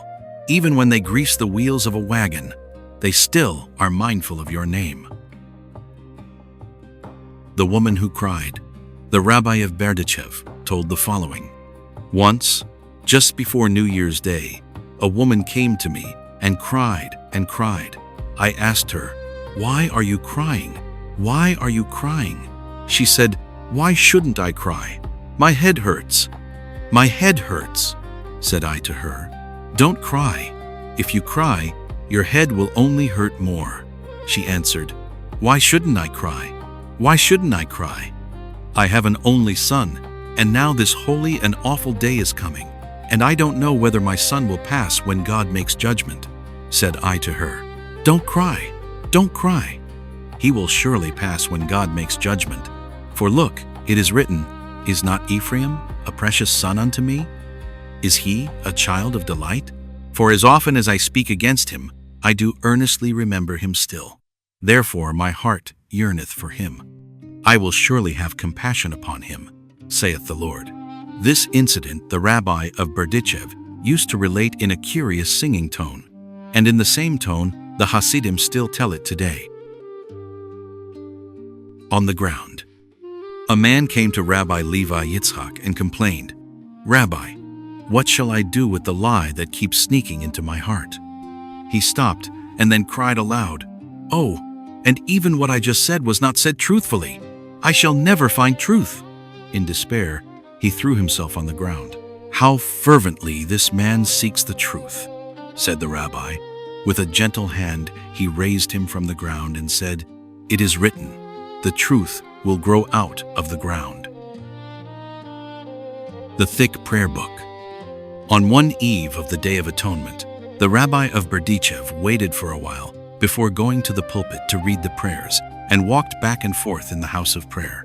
In a corner, he found a man crouched on the floor and weeping. When he questioned him, the man replied, "Up to a short time ago I had all good things, and now I am wretched. Rabbi, I lived in a village, and no hungry man went from my door unfed. My wife used to bring home poor wayfarers she met on the road and see to their needs. And then he comes along. Here the man pointed toward the sky, takes my wife and my house from one day to the next. There I was with 6 small children, without a wife, without a house. And I had a thick prayer book, and all the hymns were in it in just the right order. You didn't have to hunt around. And that burned up along with everything else. Now you tell me, Rabbi, can I forgive him?" The Tzaddik had them look for a prayer book like the one the man described. When it was brought, the man began to turn the pages to see if everything was in the correct sequence. And the rabbi of Berdichev waited the while. Finally he asked, "Do you forgive him now?" "Yes," said the man.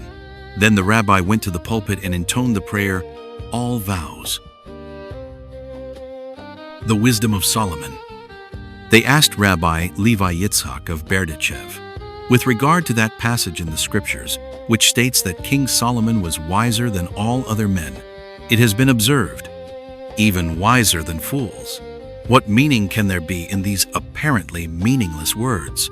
The rabbi of Berdichev explained, one characteristic of a fool is that he considers himself wiser than anyone else, and no one can convince him that he is a fool, and that what he does is folly. But Solomon's wisdom was so great that it could assume many different guises, including the guise of the fool. That was why he could hold true converse with fools and impress their hearts until they recognized and professed the sort of people they were.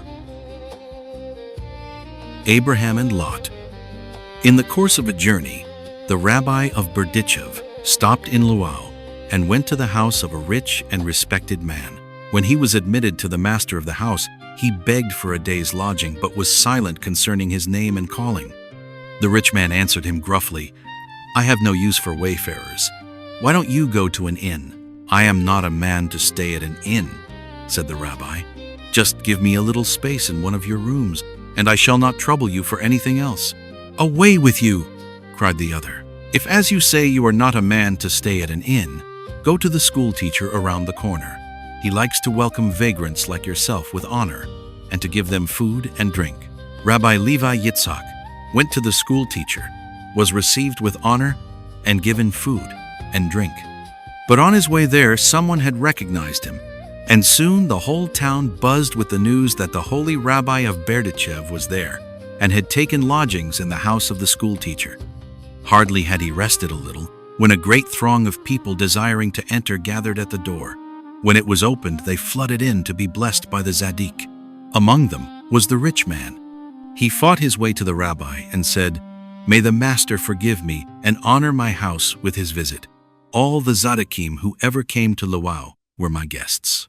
Rabbi Levi Yitzhak turned to those standing around him and said, "Do you know the difference between our father Abraham, peace be with him, and Lot? Why does such a spirit of satisfaction pervade the story of how Abraham set before the angels curd and milk and tender calf? Did not Lot also bake for them and give them to eat? And why is the fact that Abraham received them in his tent regarded as so deserving an action? For Lot also asked them in and gave them shelter. Now this is the truth of the matter. In the case of Lot, it is written that angels came to Sodom. But concerning Abraham, the scriptures say, "And he lifted up his eyes and looked, and lo, 3 men stood over against him. Lot saw angelic shapes, Abraham poor, dusty wayfarers, in need of food and rest." Drudgery. Rabbi Levi Yitzhak discovered that the girls who knead the dough for the unleavened bread drudged from early morning until late at night. Then he cried aloud to the congregation gathered in the house of prayer. "Those who hate Israel accuse us of baking the unleavened bread with the blood of Christians. But no, we bake them with the blood of Jews." Charity. When Levi Yitzhak became Rav in Berdichev, he made an agreement with the leaders of the congregation that they were not to ask him to their meetings unless they intended to discuss the introduction of a new usage or a new procedure. One day they asked him to come to a meeting. Immediately after greeting them, he asked, "What is the new procedure you wish to establish?" They answered, "From now on, we do not want the poor to beg at the threshold. We want to put up a box, and all the well-to-do people are to put money into it, each according to his means, and these funds shall be used to provide for the needy." When the rabbi heard this, he said, "My brothers, did I not beg you not to call me away from my studies and summon me to a meeting for the sake of an old usage or an old procedure?" The leaders were astonished and protested, "But Master, the procedure under discussion today is new." "You are mistaken," he cried. "It is age-old. It is an old procedure that dates back to Sodom and Gomorrah. Do you remember what is told about the girl from Sodom who gave a beggar a piece of bread? How they took her and stripped her and smeared her naked body with honey and exposed her for bees to devour because of the great crime she had committed. Who knows? Perhaps they too had a community box into which the well-to-do dropped their alms in order not to be forced to face their poor brothers eye to eye." In a hurry. The rabbi of Berdichev saw a man hurrying along the street, looking neither right nor left. "Why are you rushing so?" he asked him. "I am after my livelihood," the man replied. "And how do you know," continued the rabbi, "that your livelihood is running on before you, so that you have to rush after it? Perhaps it is behind you, and all you need do to encounter it is to stand still, but you are running away from it. What are you doing?" Another time the rabbi of Berdichev saw a man in the marketplace, a man so intent upon his business that he never looked up. He stopped him and asked, "What are you doing?" The man answered hurriedly, "I have no time to talk to you now." But the Tzaddik refused to be snubbed. He repeated his question, "What are you doing?" Impatiently the man cried, "Don't delay me. I have to attend to my business." But the rabbi insisted.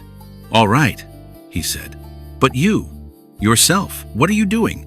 Everything you are so worried about is in the hands of God, and all that is in yours is to fear God."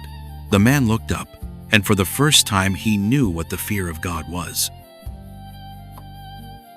The 2 generals. Rabbi Levi Yitzhak said, "Whether a man really loves God, that can be determined by the love he bears his fellow men. I shall give you a parable. Once upon a time, a country was suffering from the ravages of war. The general who headed the army, which was sent against the foe, was vanquished. The king discharged him and put in his place another man who succeeded in driving out the invader. The first general was suspected of betraying his country. The king wondered whether there was any way to find out whether he really loved or hated him. He realized that there was one unerring sign which would discover the truth to him. If the man, about whom he was in doubt, showed friendship for his rival and expressed unalloyed joy at his success, he might be regarded as trustworthy. But if he plotted against his rival, this would prove his guilt. God created man to strive against the evil in his soul. Now there is many a man who does, indeed, love God, but is defeated in that bitter struggle. He can be recognized by his ability to share wholeheartedly and without reservations in the happiness of his victorious fellow man. Amalek. This is how Rabbi Levi Yitzhak expounded the verse in the scriptures. Remember what Amalek did unto thee. Because you are a man, you first are permitted to remember what the power of evil has done to you. But when you ascend to the rung of the Tzaddikim, and your heart has rest from all your enemies round about, then you will blot out the remembrance of Amalek from under heaven, and will remember only what the power of evil has done to heaven, how it set up a wall between God and Israel, and drove into exile the divine presence. The greatness of Pharaoh. Rabbi Levi Yitzhak said, I envy Pharaoh. What glorification of the name of God did his stubbornness beget? Chameleons. Rabbi Levi Yitzhak said, It is written, and shall deal corruptly, and make a graven image, even the form of anything. This refers to the chameleons, who when they go among Hasidim, act like Hasidim, and when they are among renegades, adapt themselves to the ways of renegades, and make for themselves the forms of all manner of things.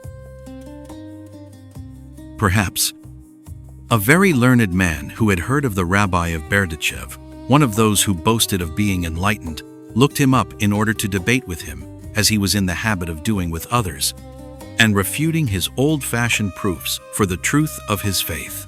When he entered the Zaddik's room, he saw him walking up and down, a book in his hand, immersed in ecstatic thought. The rabbi took no notice of his visitor. After a time, however, he stopped, gave him a brief glance, and said, But perhaps it is true after all. In vain did the learned man try to rally his self-confidence.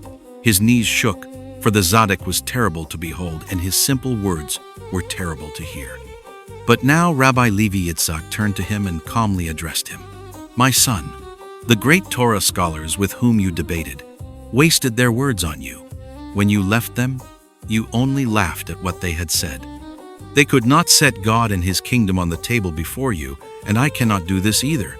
But, my son, only think. Perhaps it is true. Perhaps it is true after all. The enlightened man made the utmost effort to reply, but the terrible perhaps beat on his ears again and again and broke down his resistance. The false messiahs. An unbeliever once expounded to the rabbi of Berdichev that even the great old masters had erred gravely, that Rabbi Akiba, for instance, had taken Bar Kokhba, the rebel, for the Messiah, and honored him accordingly. The rabbi of Berdichev replied, There was an emperor whose only son fell ill. One physician advised them to spread an acrid salve on a piece of linen and wrap it around the bare body of the patient. Another contradicted him, saying that the boy was too weak to bear the great pain the salve would cause him. A third prescribed a sleeping potion, but the fourth feared it might prove injurious to the patient's heart. Then the fifth suggested that they give the prince a spoonful whenever he woke up and was in pain. And so it was done. When God saw that the soul of Israel had sickened, he wrapped it in the acrid linen of the exile, and that the soul might bear it, he swathed it in numbing sleep. But lest this destroy it, he wakes it from time to time with the hope in a false Messiah, and then lulls it to rest again until the night is past and the true Messiah appears. And for the sake of this, even the eyes of sages are sometimes blinded. In the marketplace. The rabbi of Berdichev was once in a big marketplace where he saw a welter of men, each possessed with the greed of making profits. He climbed on the roof of a house and called down in a loud voice, You people, you are forgetting to fear God. Once and now. The rabbi of Berdichev said, What I see before me is a topsy-turvy world. Once the whole truth was in the alleys and marketplaces of Israel. There, everyone told the truth, but when they came to the house of prayer, they managed to tell lies. Now it is just the other way round. In the streets and in the squares, they utter falsehoods, but when they enter the house of prayer, they confess the truth. For once it was thus in Israel.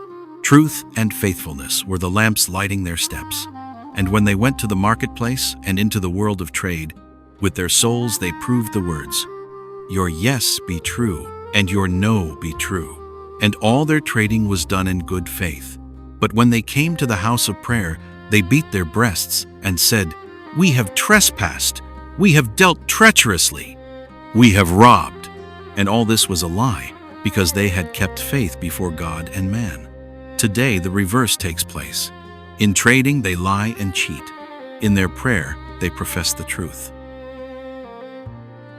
The Holy of Holies. Rabbi Levi Yitzhak said, "We are forbidden to think evil thoughts, for the mind of man is the Holy of Holies.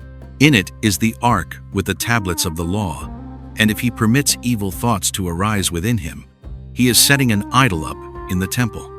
But when, in the midst of praying, the Tzaddik is seized with great fervor, when he kindles with flame and lifts his hands, it is as once, when in the Holy of Holies the cherubim pointed upward their wings. The wicked plot. We must not mortify our flesh. That is what the rabbi of Berdichev used to say. It is nothing but the tempting of the evil urge, which wants to weaken our spirit in order to keep us from serving God rightly.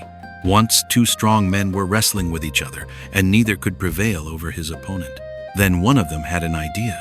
"I must manage to lessen the power of his mind," he said to himself. "With that, I shall have conquered his body." That is just what the evil urge wants to do when it tempts us to mortify our flesh. True sorrow and true joy. When he was asked which was the right way, that of sorrow or that of joy, the rabbi of Berdichev said, "There are 2 kinds of sorrow and 2 kinds of joy. When a man broods over the misfortunes that have come upon him, when he cowers in a corner and despairs of help, that is a bad kind of sorrow, concerning which it is said, 'The divine presence does not dwell in a place of dejection.' The other kind is the honest grief of a man who knows what he lacks. The same is true of joy. He who is devoid of inner substance and, in the midst of his empty pleasures, does not feel it, nor tries to fill his lack, is a fool. But he who is truly joyful is like a man whose house has burned down, who feels his need deep in his soul and begins to build anew. Over every stone that is laid, his heart rejoices." The dance. When his son had died, Rabbi Levi Yitzhak danced as he followed the bier. Some of his Hasidim could not refrain from expressing their astonishment. "A pure soul," said he, "was given to me. A pure soul I render back." Discipledom. When Rabbi Kalman, the author of the well-known book Light and Sun, was 5 years old, he hid under the prayer shawl of the rabbi of Berdichev, as children like to do, and looked up into his veiled face. Then burning strength entered his heart, suffused it, and took possession of him. After many years, Rabbi Elimelech took some of his noblest disciples to the rabbi of Berdichev. Among them was young Kalman. Rabbi Levi Yitzhak looked at him and recognized him. "That one is mine," he said. Knowing. The rabbi of Berdichev and Aaron, his disciple, were on a journey. They stopped in Lizensk and were the guests of Rabbi Elimelech. When the rabbi of Berdichev left, his disciple remained behind, settled down in the Klaus, the house of study and prayer of Rabbi Elimelech, and began to study there without having told him anything about it. In the evening, the Tzaddik went there and noticed him. "Why did you not leave with your rabbi?" he asked. Aaron replied, "I know my rabbi, and I stayed here because I want to learn to know you too." Rabbi Elimelech went close up to him and took him by the coat. "You think you know your rabbi," he exclaimed. "Why, you don't even know his coat." Rabbi Elimelech's answer. During the period when, in many places, the enemies of Hasidic teachings attacked Rabbi Levi Yitzhak because of his manner of conducting the service and did him all possible harm, some understanding people wrote to the great Rabbi Elimelech and asked him how it was that these persons dared to do such things. He answered, "Why does this surprise you? This sort of thing has always gone on in Israel. Alas for our souls! If this were not so, no nation in the whole world could subjugate us." The first page. They asked Rabbi Levi Yitzhak, "Why is the first page number missing in all the tractates of the Babylonian Talmud. Why does each begin with the second? He replied, however much a man may learn, he should always remember that he has not even gotten to the first page. End quote. Hidden teachings. Rabbi Levi Yitzhak said, "It is written in Isaiah, 'For instruction shall go forth from me.' How shall we interpret this? For we believe, with perfect faith, that the Torah, which Moses received on Mount Sinai, cannot be changed, and that none other will be given. It is unalterable, and we are forbidden to question even one of its letters." But, in reality, not only the black letters, but the white gaps in between are symbols of the teaching, only that we are not able to read those gaps. In time to come, God will reveal the white hiddenness of the Torah. The last blowing of the ram's horn. On the last New Year's festival in the life of Rabbi Levi Yitzhak, they tried in vain to blow the ram's horn. No one could wring from it a single note. Finally, the Tzaddik himself put it to his lips, but he too did not succeed. It was clear that Satan was involved in this matter.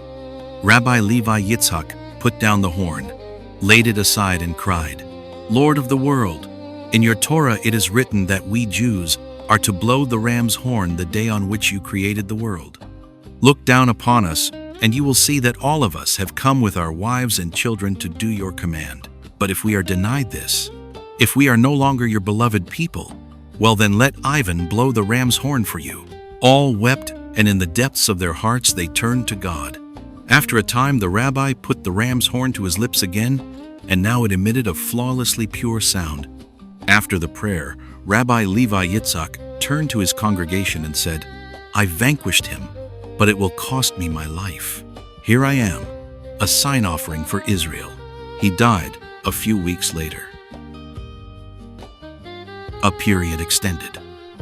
At the close of the Day of Atonement, as Rabbi Levi Yitzhak came out of the house of prayer, he said to the people thronging around him, "I tell you that today, the time of my life is up, and I should be leaving the world this very hour. But I was disturbed and troubled that I would not be able to fulfill the two precious commands to dwell in the holiday booth and to say the blessing of the citron that are coming and will be with us in 4 days. And so I prayed that my time might be extended until after the Feast of Tabernacles, and God heard me. And so it was. On the day after the rejoicing in the law, the rabbi of Berdichev fell ill, and on the day after that, he died." The gates of prayer. They tell that the hour Rabbi Levi Yitzhak died, a Tzaddik teaching in a distant city suddenly interrupted his discourse, in which he was trying to fuse the power of the doctrine with that of worship, and said to his disciples, "I cannot go on. Everything went dark before my eyes. The gates of prayer are closing. Something must have happened to the great worshiper, to Rabbi Levi Yitzhak." The friend. In Rabbi Levi Yitzhak's time, a holy man lived in the city of Berdichev.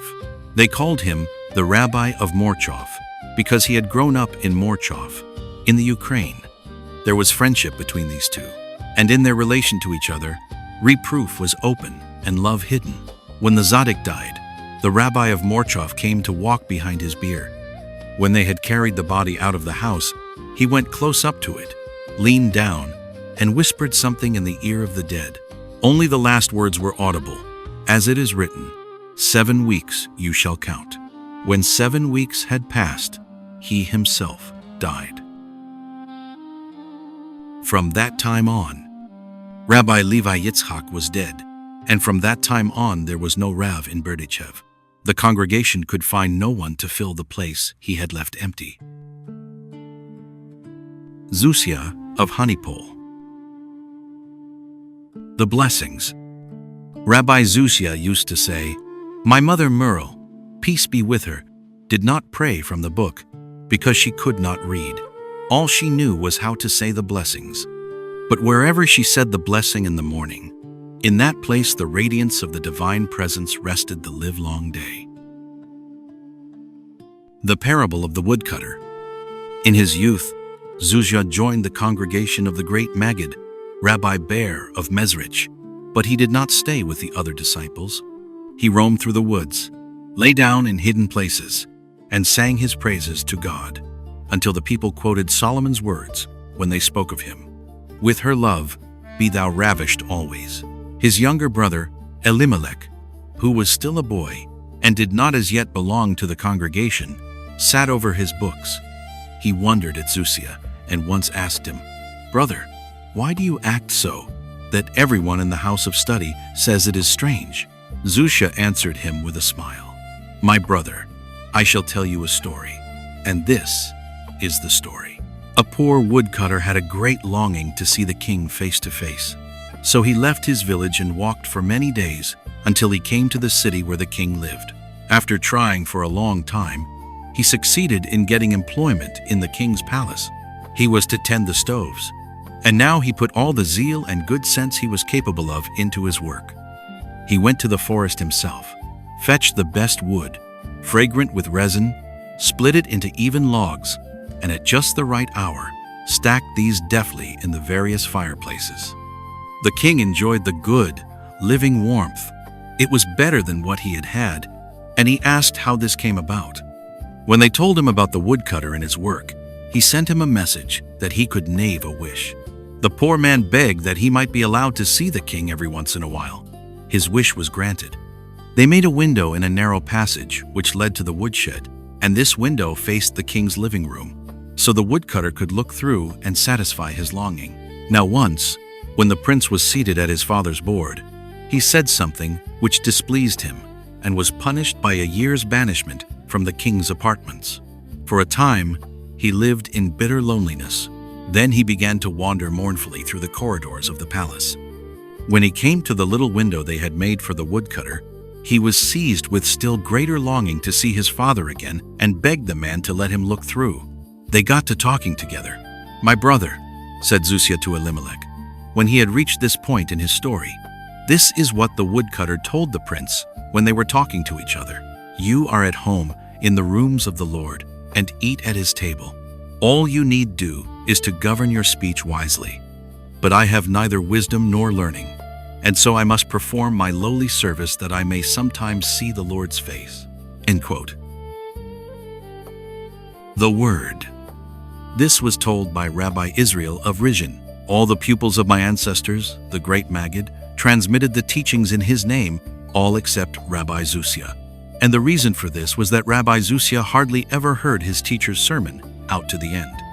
For at the very start, when the Maggid recited the verse from the scriptures which he was going to expound, and began with the words of the scriptures, "And God said," or "And God spoke," Rabbi Zuzia was overcome with ecstasy, and screamed and gesticulated so wildly that he disturbed the peace of the round table and had to be taken out.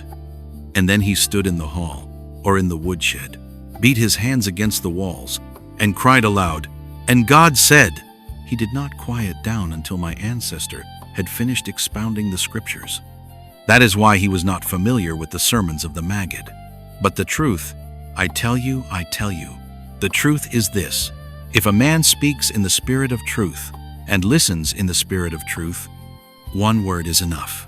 For with one word can the world be uplifted, and with one word can the world be redeemed. Only the good. Once when young Zuzia was in the house of his teacher, Rabbi Ber, a man came before the great Maggid and begged him to advise and assist him in an enterprise. Zuzia saw that this man was full of sin and untouched by any breath of repentance. He grew angry and spoke to him harshly, saying, "How can a man like yourself, a man who has committed this crime and that, have the boldness to stand before a holy countenance without shame and without the longing to atone?" The man left in silence, but Zuzia regretted what he had said and did not know what to do. Then his teacher pronounced a blessing over him, that from this moment on, he might see only the good in people, even if a person sinned before his very eyes. But because Zuzia's gift of vision could not be taken from him through words spoken by man, it came to pass that from this time on he felt the sins of the people he met as his own, and blamed himself for them. Whenever the rabbi of Regine told this about Rabbi Zusha, he was likely to add, "And if all of us were like him, evil would long since have been destroyed, and death overcome, and perfection achieved." Suffering. When Rabbi Shmelke and his brother visited the Maggid of Mezrich, they asked him about the following. "Our sages said certain words which leave us no peace because we do not understand them.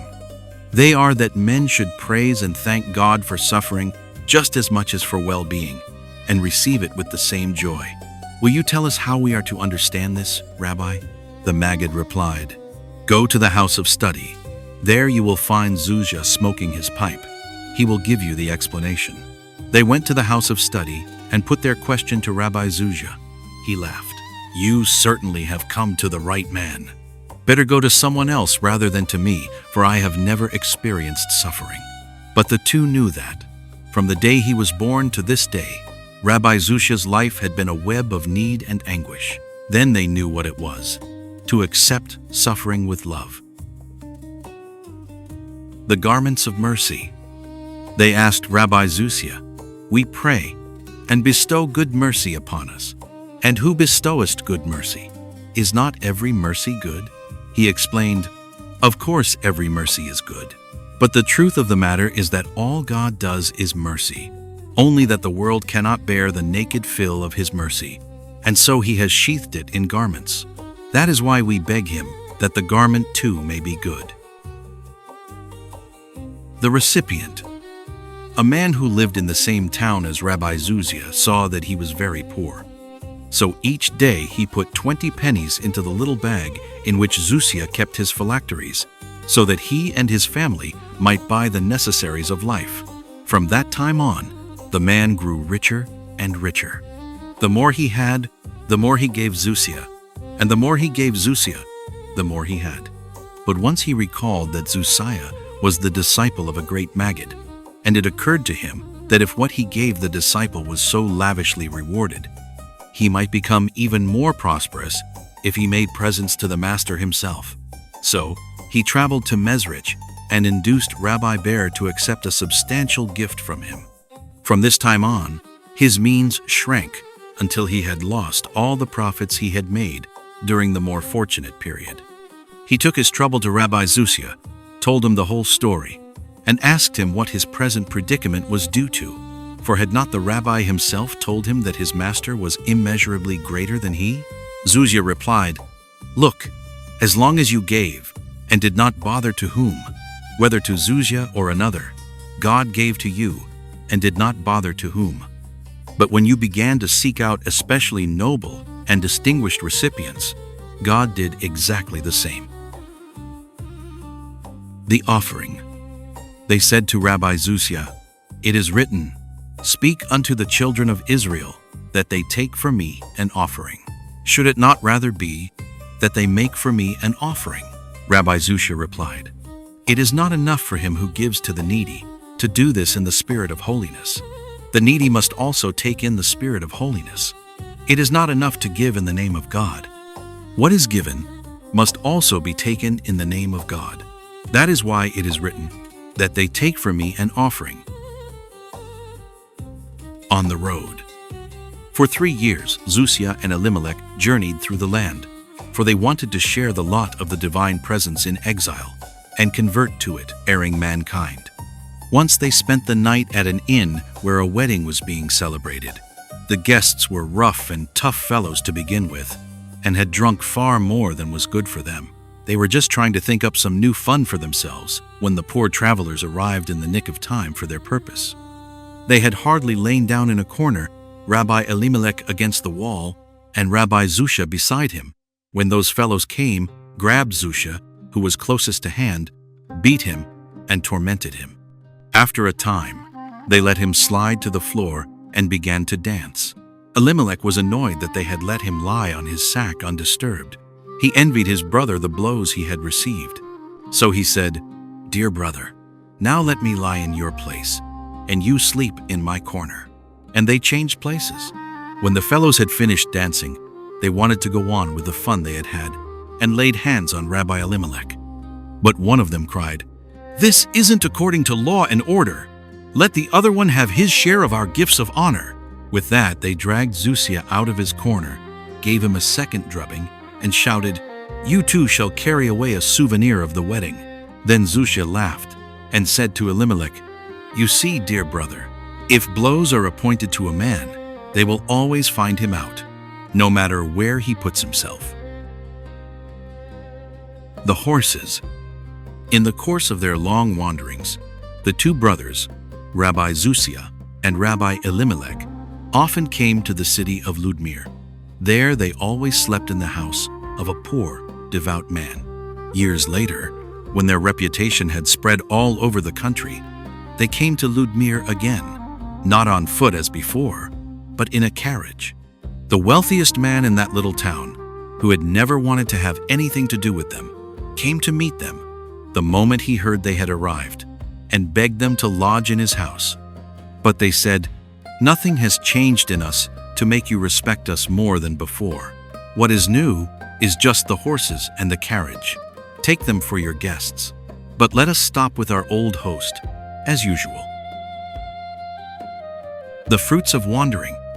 When Rabbi Noah of Kobrin, the grandson of Rabbi Moshe of Kobrin, was in Sadagora, he heard someone say, "You will find Hasidim," up to the point the brothers Rabbi Zusia and Rabbi Elimelech reached in their long wanderings. Beyond that, you will not find Hasidim. The Sabbath feeling. Week after week, from the coming of the Sabbath to the going, and especially when they ate the Sabbath meal among the Hasidim and spoke words of teaching, Rabbi Elimelech and Rabbi Zusia were overcome by a feeling of holiness.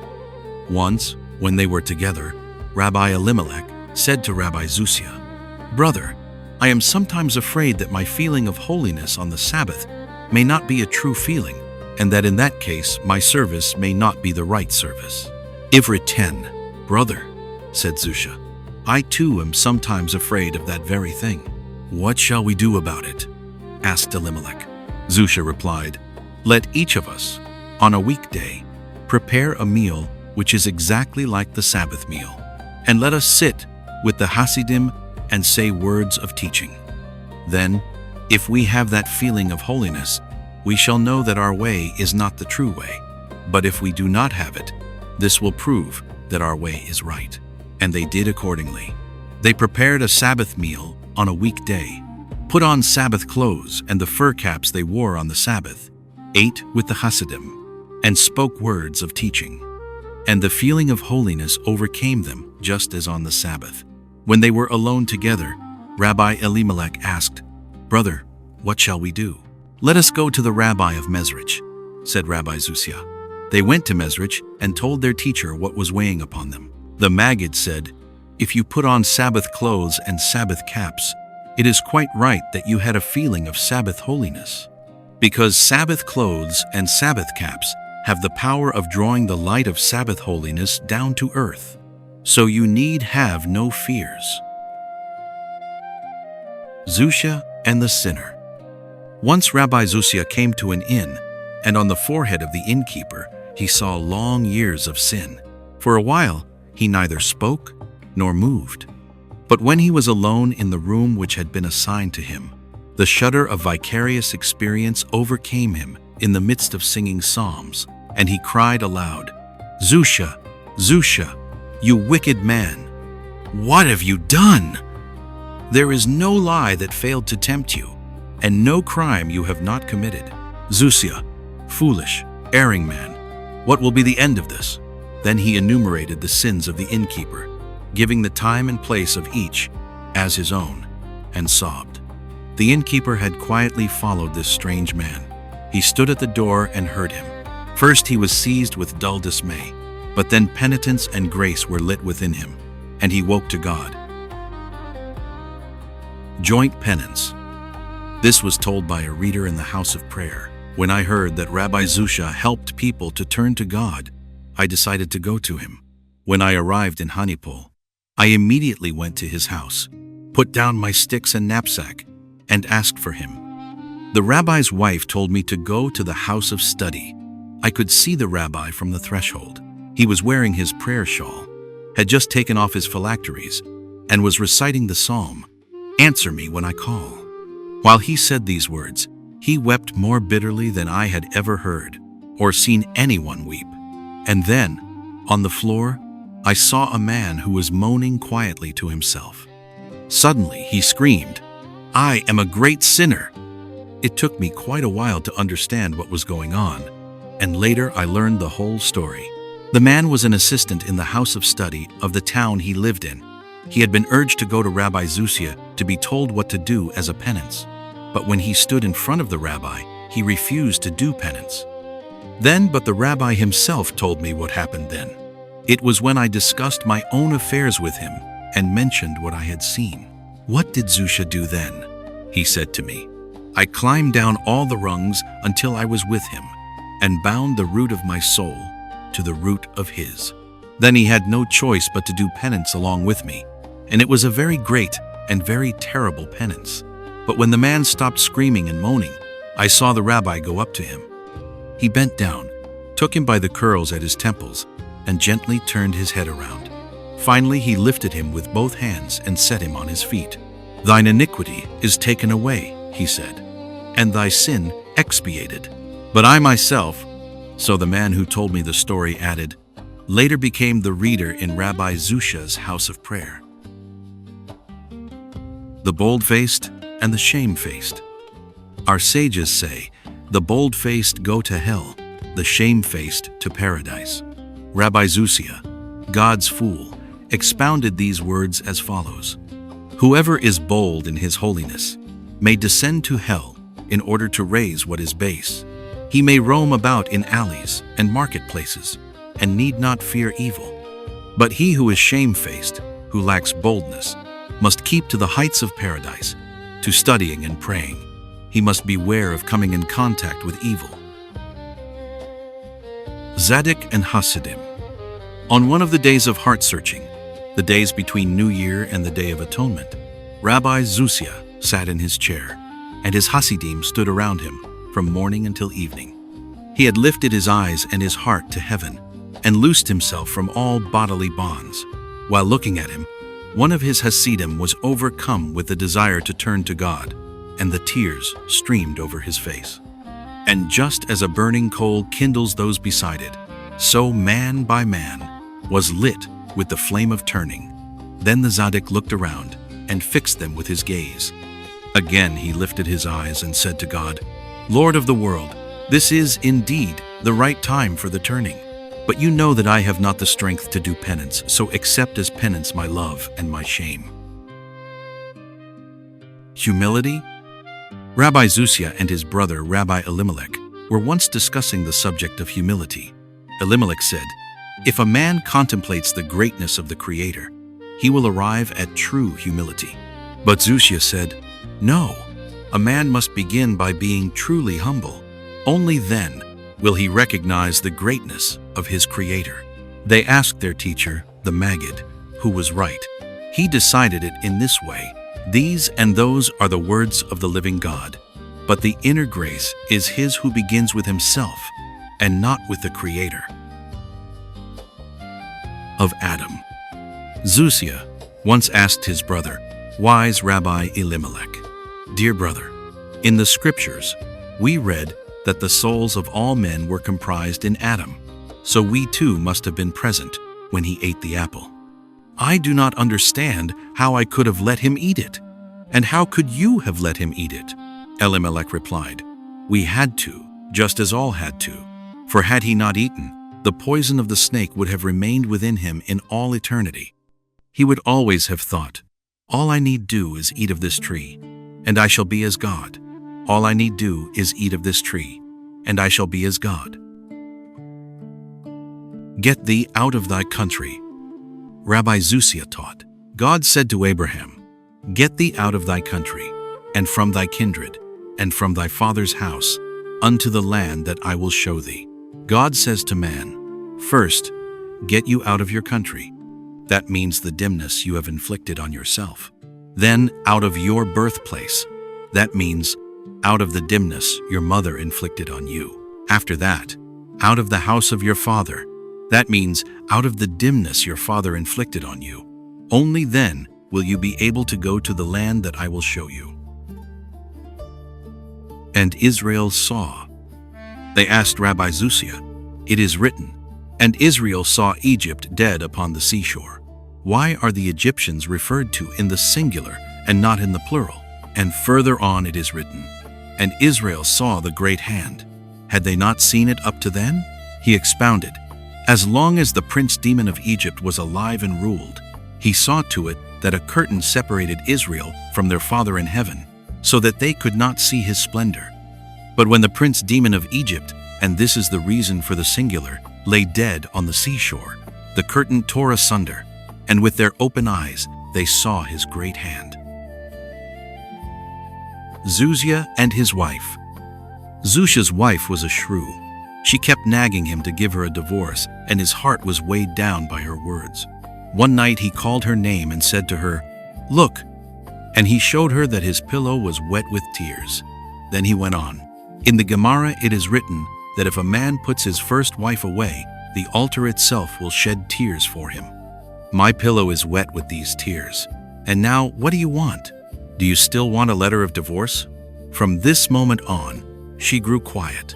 And when she was really quiet, she grew happy. And when she was happy, she grew good. Zusha and the birds. Once Rabbi Zuzia traveled cross-country collecting money to ransom prisoners. He came to an inn at a time when the innkeeper was not at home. He went through the rooms, according to custom, and in one saw a large cage with all kinds of birds. And Zuzia saw that the caged creatures wanted to fly through the spaces of the world and be free birds again. He burned with pity for them and said to himself, "Here you are, Zusha, walking your feet off to ransom prisoners. But what greater ransoming of prisoners can there be than to free these birds from their prison?" Then he opened the cage, and the birds flew out into freedom. When the innkeeper returned and saw the empty cage, he was very angry and asked the people in the house who had done this to him. They answered, "A man is loitering about here and he looks like a fool. No one but he can have done this thing." The innkeeper shouted at Zusia, "You fool! How could you have the impudence to rob me of my birds and make worthless the good money I paid for them?" Zusia replied, "You have often read and repeated these words in the Psalms. His tender mercies are over all his works." Then the innkeeper beat him until his hand grew tired, and finally threw him out of the house. And Zusia went his way serenely. His days. Every morning at rising, before he spoke a word to God or to men, it was Rabbi Zusha's custom to call out, "Good morning," to all of Israel. During the day, he wrote everything he did down on a slip of paper. Before going to bed at night, he fetched it, read it, and wept until the writing was blurred with his tears. The blessing. Whenever Zusha met a Jewish boy, he blessed him with the words, "Be healthy and strong as a goy." The song. Once, on the eve of the Day of Atonement, Rabbi Zusia heard a cantor in the house of prayer chanting the words, "And it is forgiven," in strange and beautiful tones. Then he called to God, "Lord of the world, had Israel not sinned, how could such a song have been intoned before you?" He who answers Amen. Concerning the words of our sages, he who answers Amen shall not raise his voice above his who says the blessing. Rabbi Zusha said, "The soul says the blessing. The body answers Amen. The body shall not dare to speak more fervently than the soul has spoken." Zusha's devotions. Zusha was once a guest in the house of the rabbi of Neskij. Shortly after midnight, the host heard sounds coming from his guest's room, so he went to the door and listened. Zusia was running back and forth in the room saying, "Lord of the world, I love you, but what is there for me to do? I can't do anything." And then he started running back and forth again, repeating the same thing, until suddenly he bethought himself and cried, "Why, I know how to whistle, so I shall whistle something for you." But when he began to whistle, the rabbi of Neskij grew frightened. The fear of God. Once Zuzia prayed to God, "Lord, I love you so much, but I do not fear you enough. Lord, I love you so much, but I do not fear you enough. Let me stand in awe of you like your angels, who are penetrated by your awe-inspiring name." And God heard his prayer, and his name penetrated the hidden heart of Zuzia as it does those of the angels. But Zuzia crawled under the bed like a little dog, and animal fear shook him until he howled, "Lord, let me love you like Zuzia again."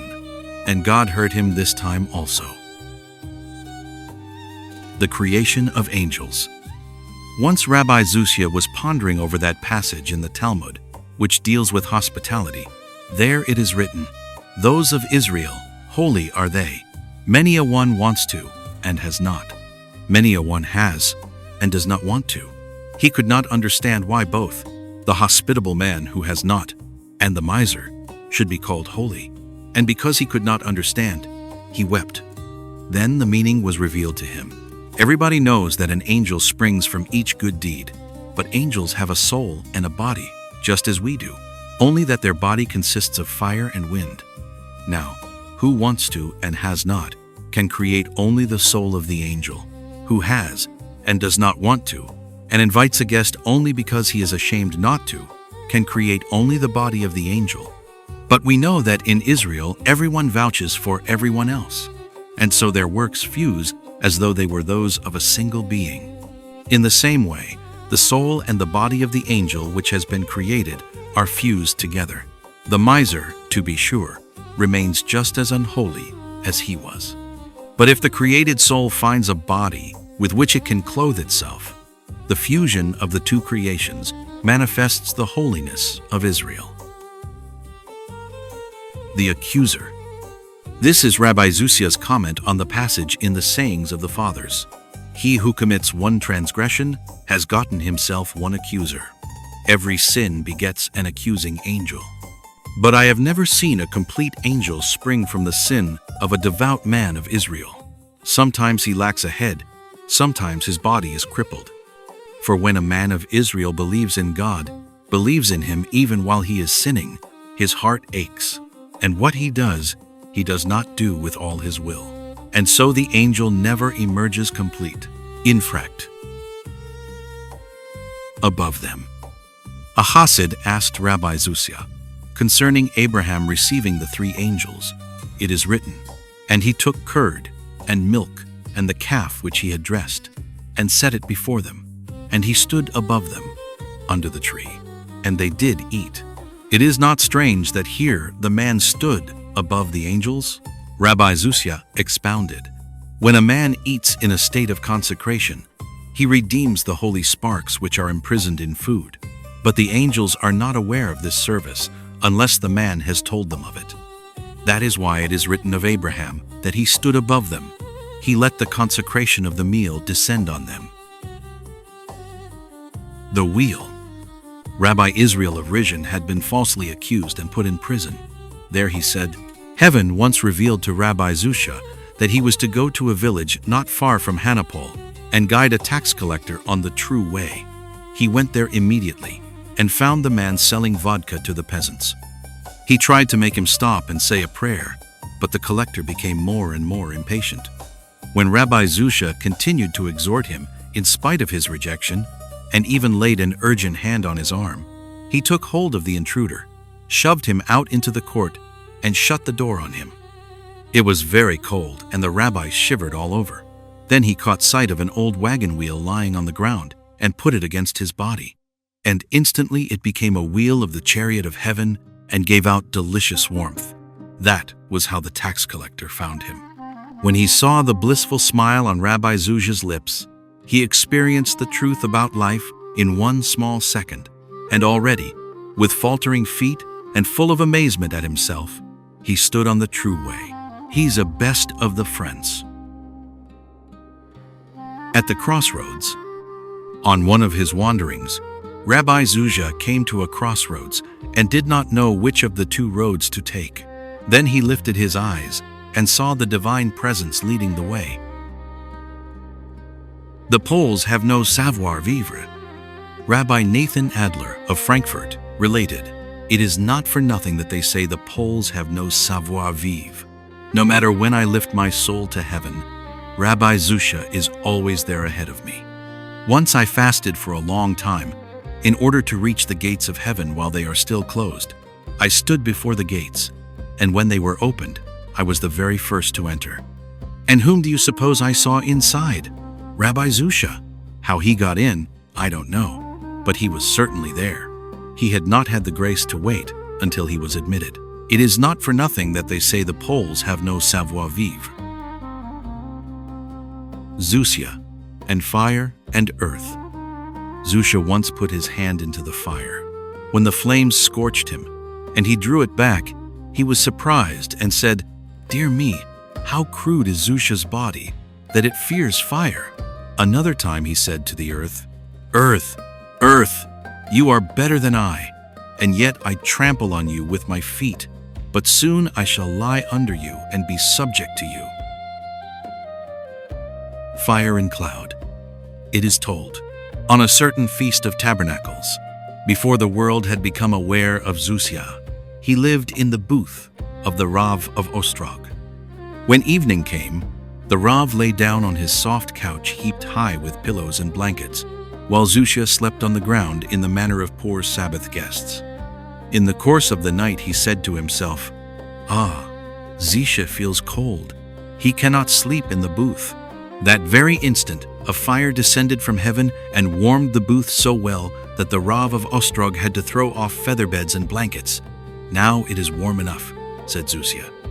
Immediately the Prince of Fire departed, and the Rav of Ostrog had to pull up one cover after another. This recurred a number of times. Heat alternated with cold, and when morning came, the Rav of Ostrog no longer addressed his guest as Zusha, but Reb Zusha. When the Feast of Tabernacles was over, Zusha wanted to continue his journey, but his sore feet would not carry him, and he sighed, "O Lord of the world, Zusha cannot walk." Then a cloud floated down and said, "Get in." "Rabbi," shouted the Rav of Ostrog, "I'll rent a carriage for you, but send that cloud away." From that time on, he no longer called him Reb Zusha, but Rebbe Reb Zusha, and ever since then, that was the name he went by in the entire country. Terror. It is told, it was after maneuvers, and the victorious army returned via Hanipol. There they made themselves at home in the inn, drank everything in sight, and did not pay a red penny.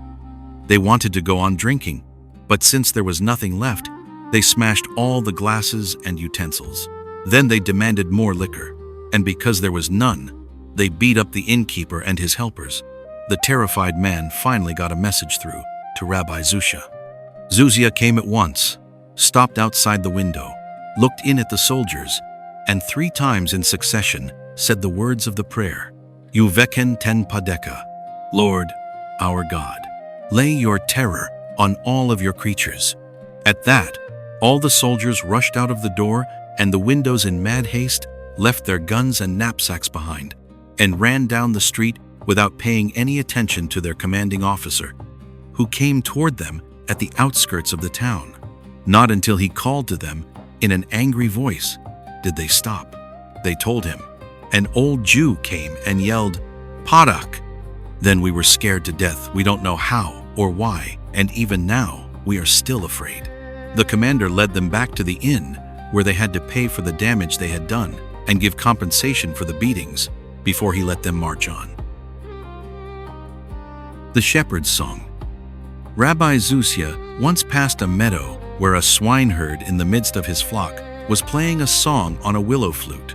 He came close and listened until he had learned it and could take it away with him. In this way, the Song of David, the shepherd boy, was freed from its long captivity. Sickness. Rabbi Zusha grew to be very old. He spent the last 7 years of his life on a sickbed, for so it is written of him, he had taken suffering upon himself in order to shrive Israel. One day, he received as visitors the seer of Lublin and Rabbi Hirsch Leibovolik. The latter said to the seer, "Why can you not do what Rabbi Yohanan did for his sick friends? Give him your hand so that he may rise." The rabbi of Lublin burst into tears. Then the rabbi of Olich asked him, "Why do you weep? Do you think he is sick because such is his destiny? He has taken suffering upon himself of his own free will, and is taking it, and if he wanted to rise, he would not need the hand of a stranger to do so." End quote. The query of queries. Before his death, Rabbi Zusha said, "In the coming world, they will not ask me, 'Why were you not Moses?' They will ask me, 'Why were you not Zusha?'" The tombstone.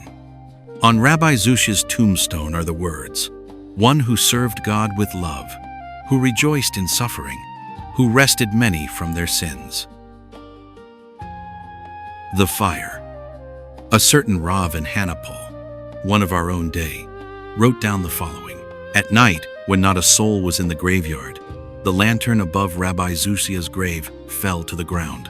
Rabbi Zusia's tent lies between that of the great Maggid and another Zaddik. It was a very old rule that no one should visit these graves without having been in the bath of purification and without taking off his shoes. Only one watchman was allowed to go there without observing these rules, to tend the everlasting light 3 times a day. The everlasting light burned in 3 lamps set into 1 lantern. It burned over a wooden shrine erected above the graves. The shrine was covered with boards, and in it were hundreds of pleas on slips of paper, each brought by another visitor.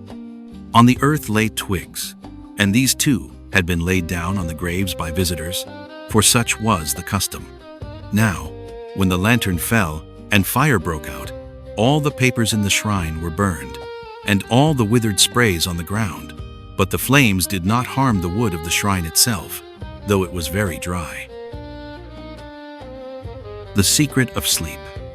Rabbi Zusia's younger son said, "The Zaddikim who, in order to serve, keep going from sanctuary to sanctuary, and from world to world, must cast their life from them, time and again, so that they may receive a new spirit, that over and over, a new revelation may float above them.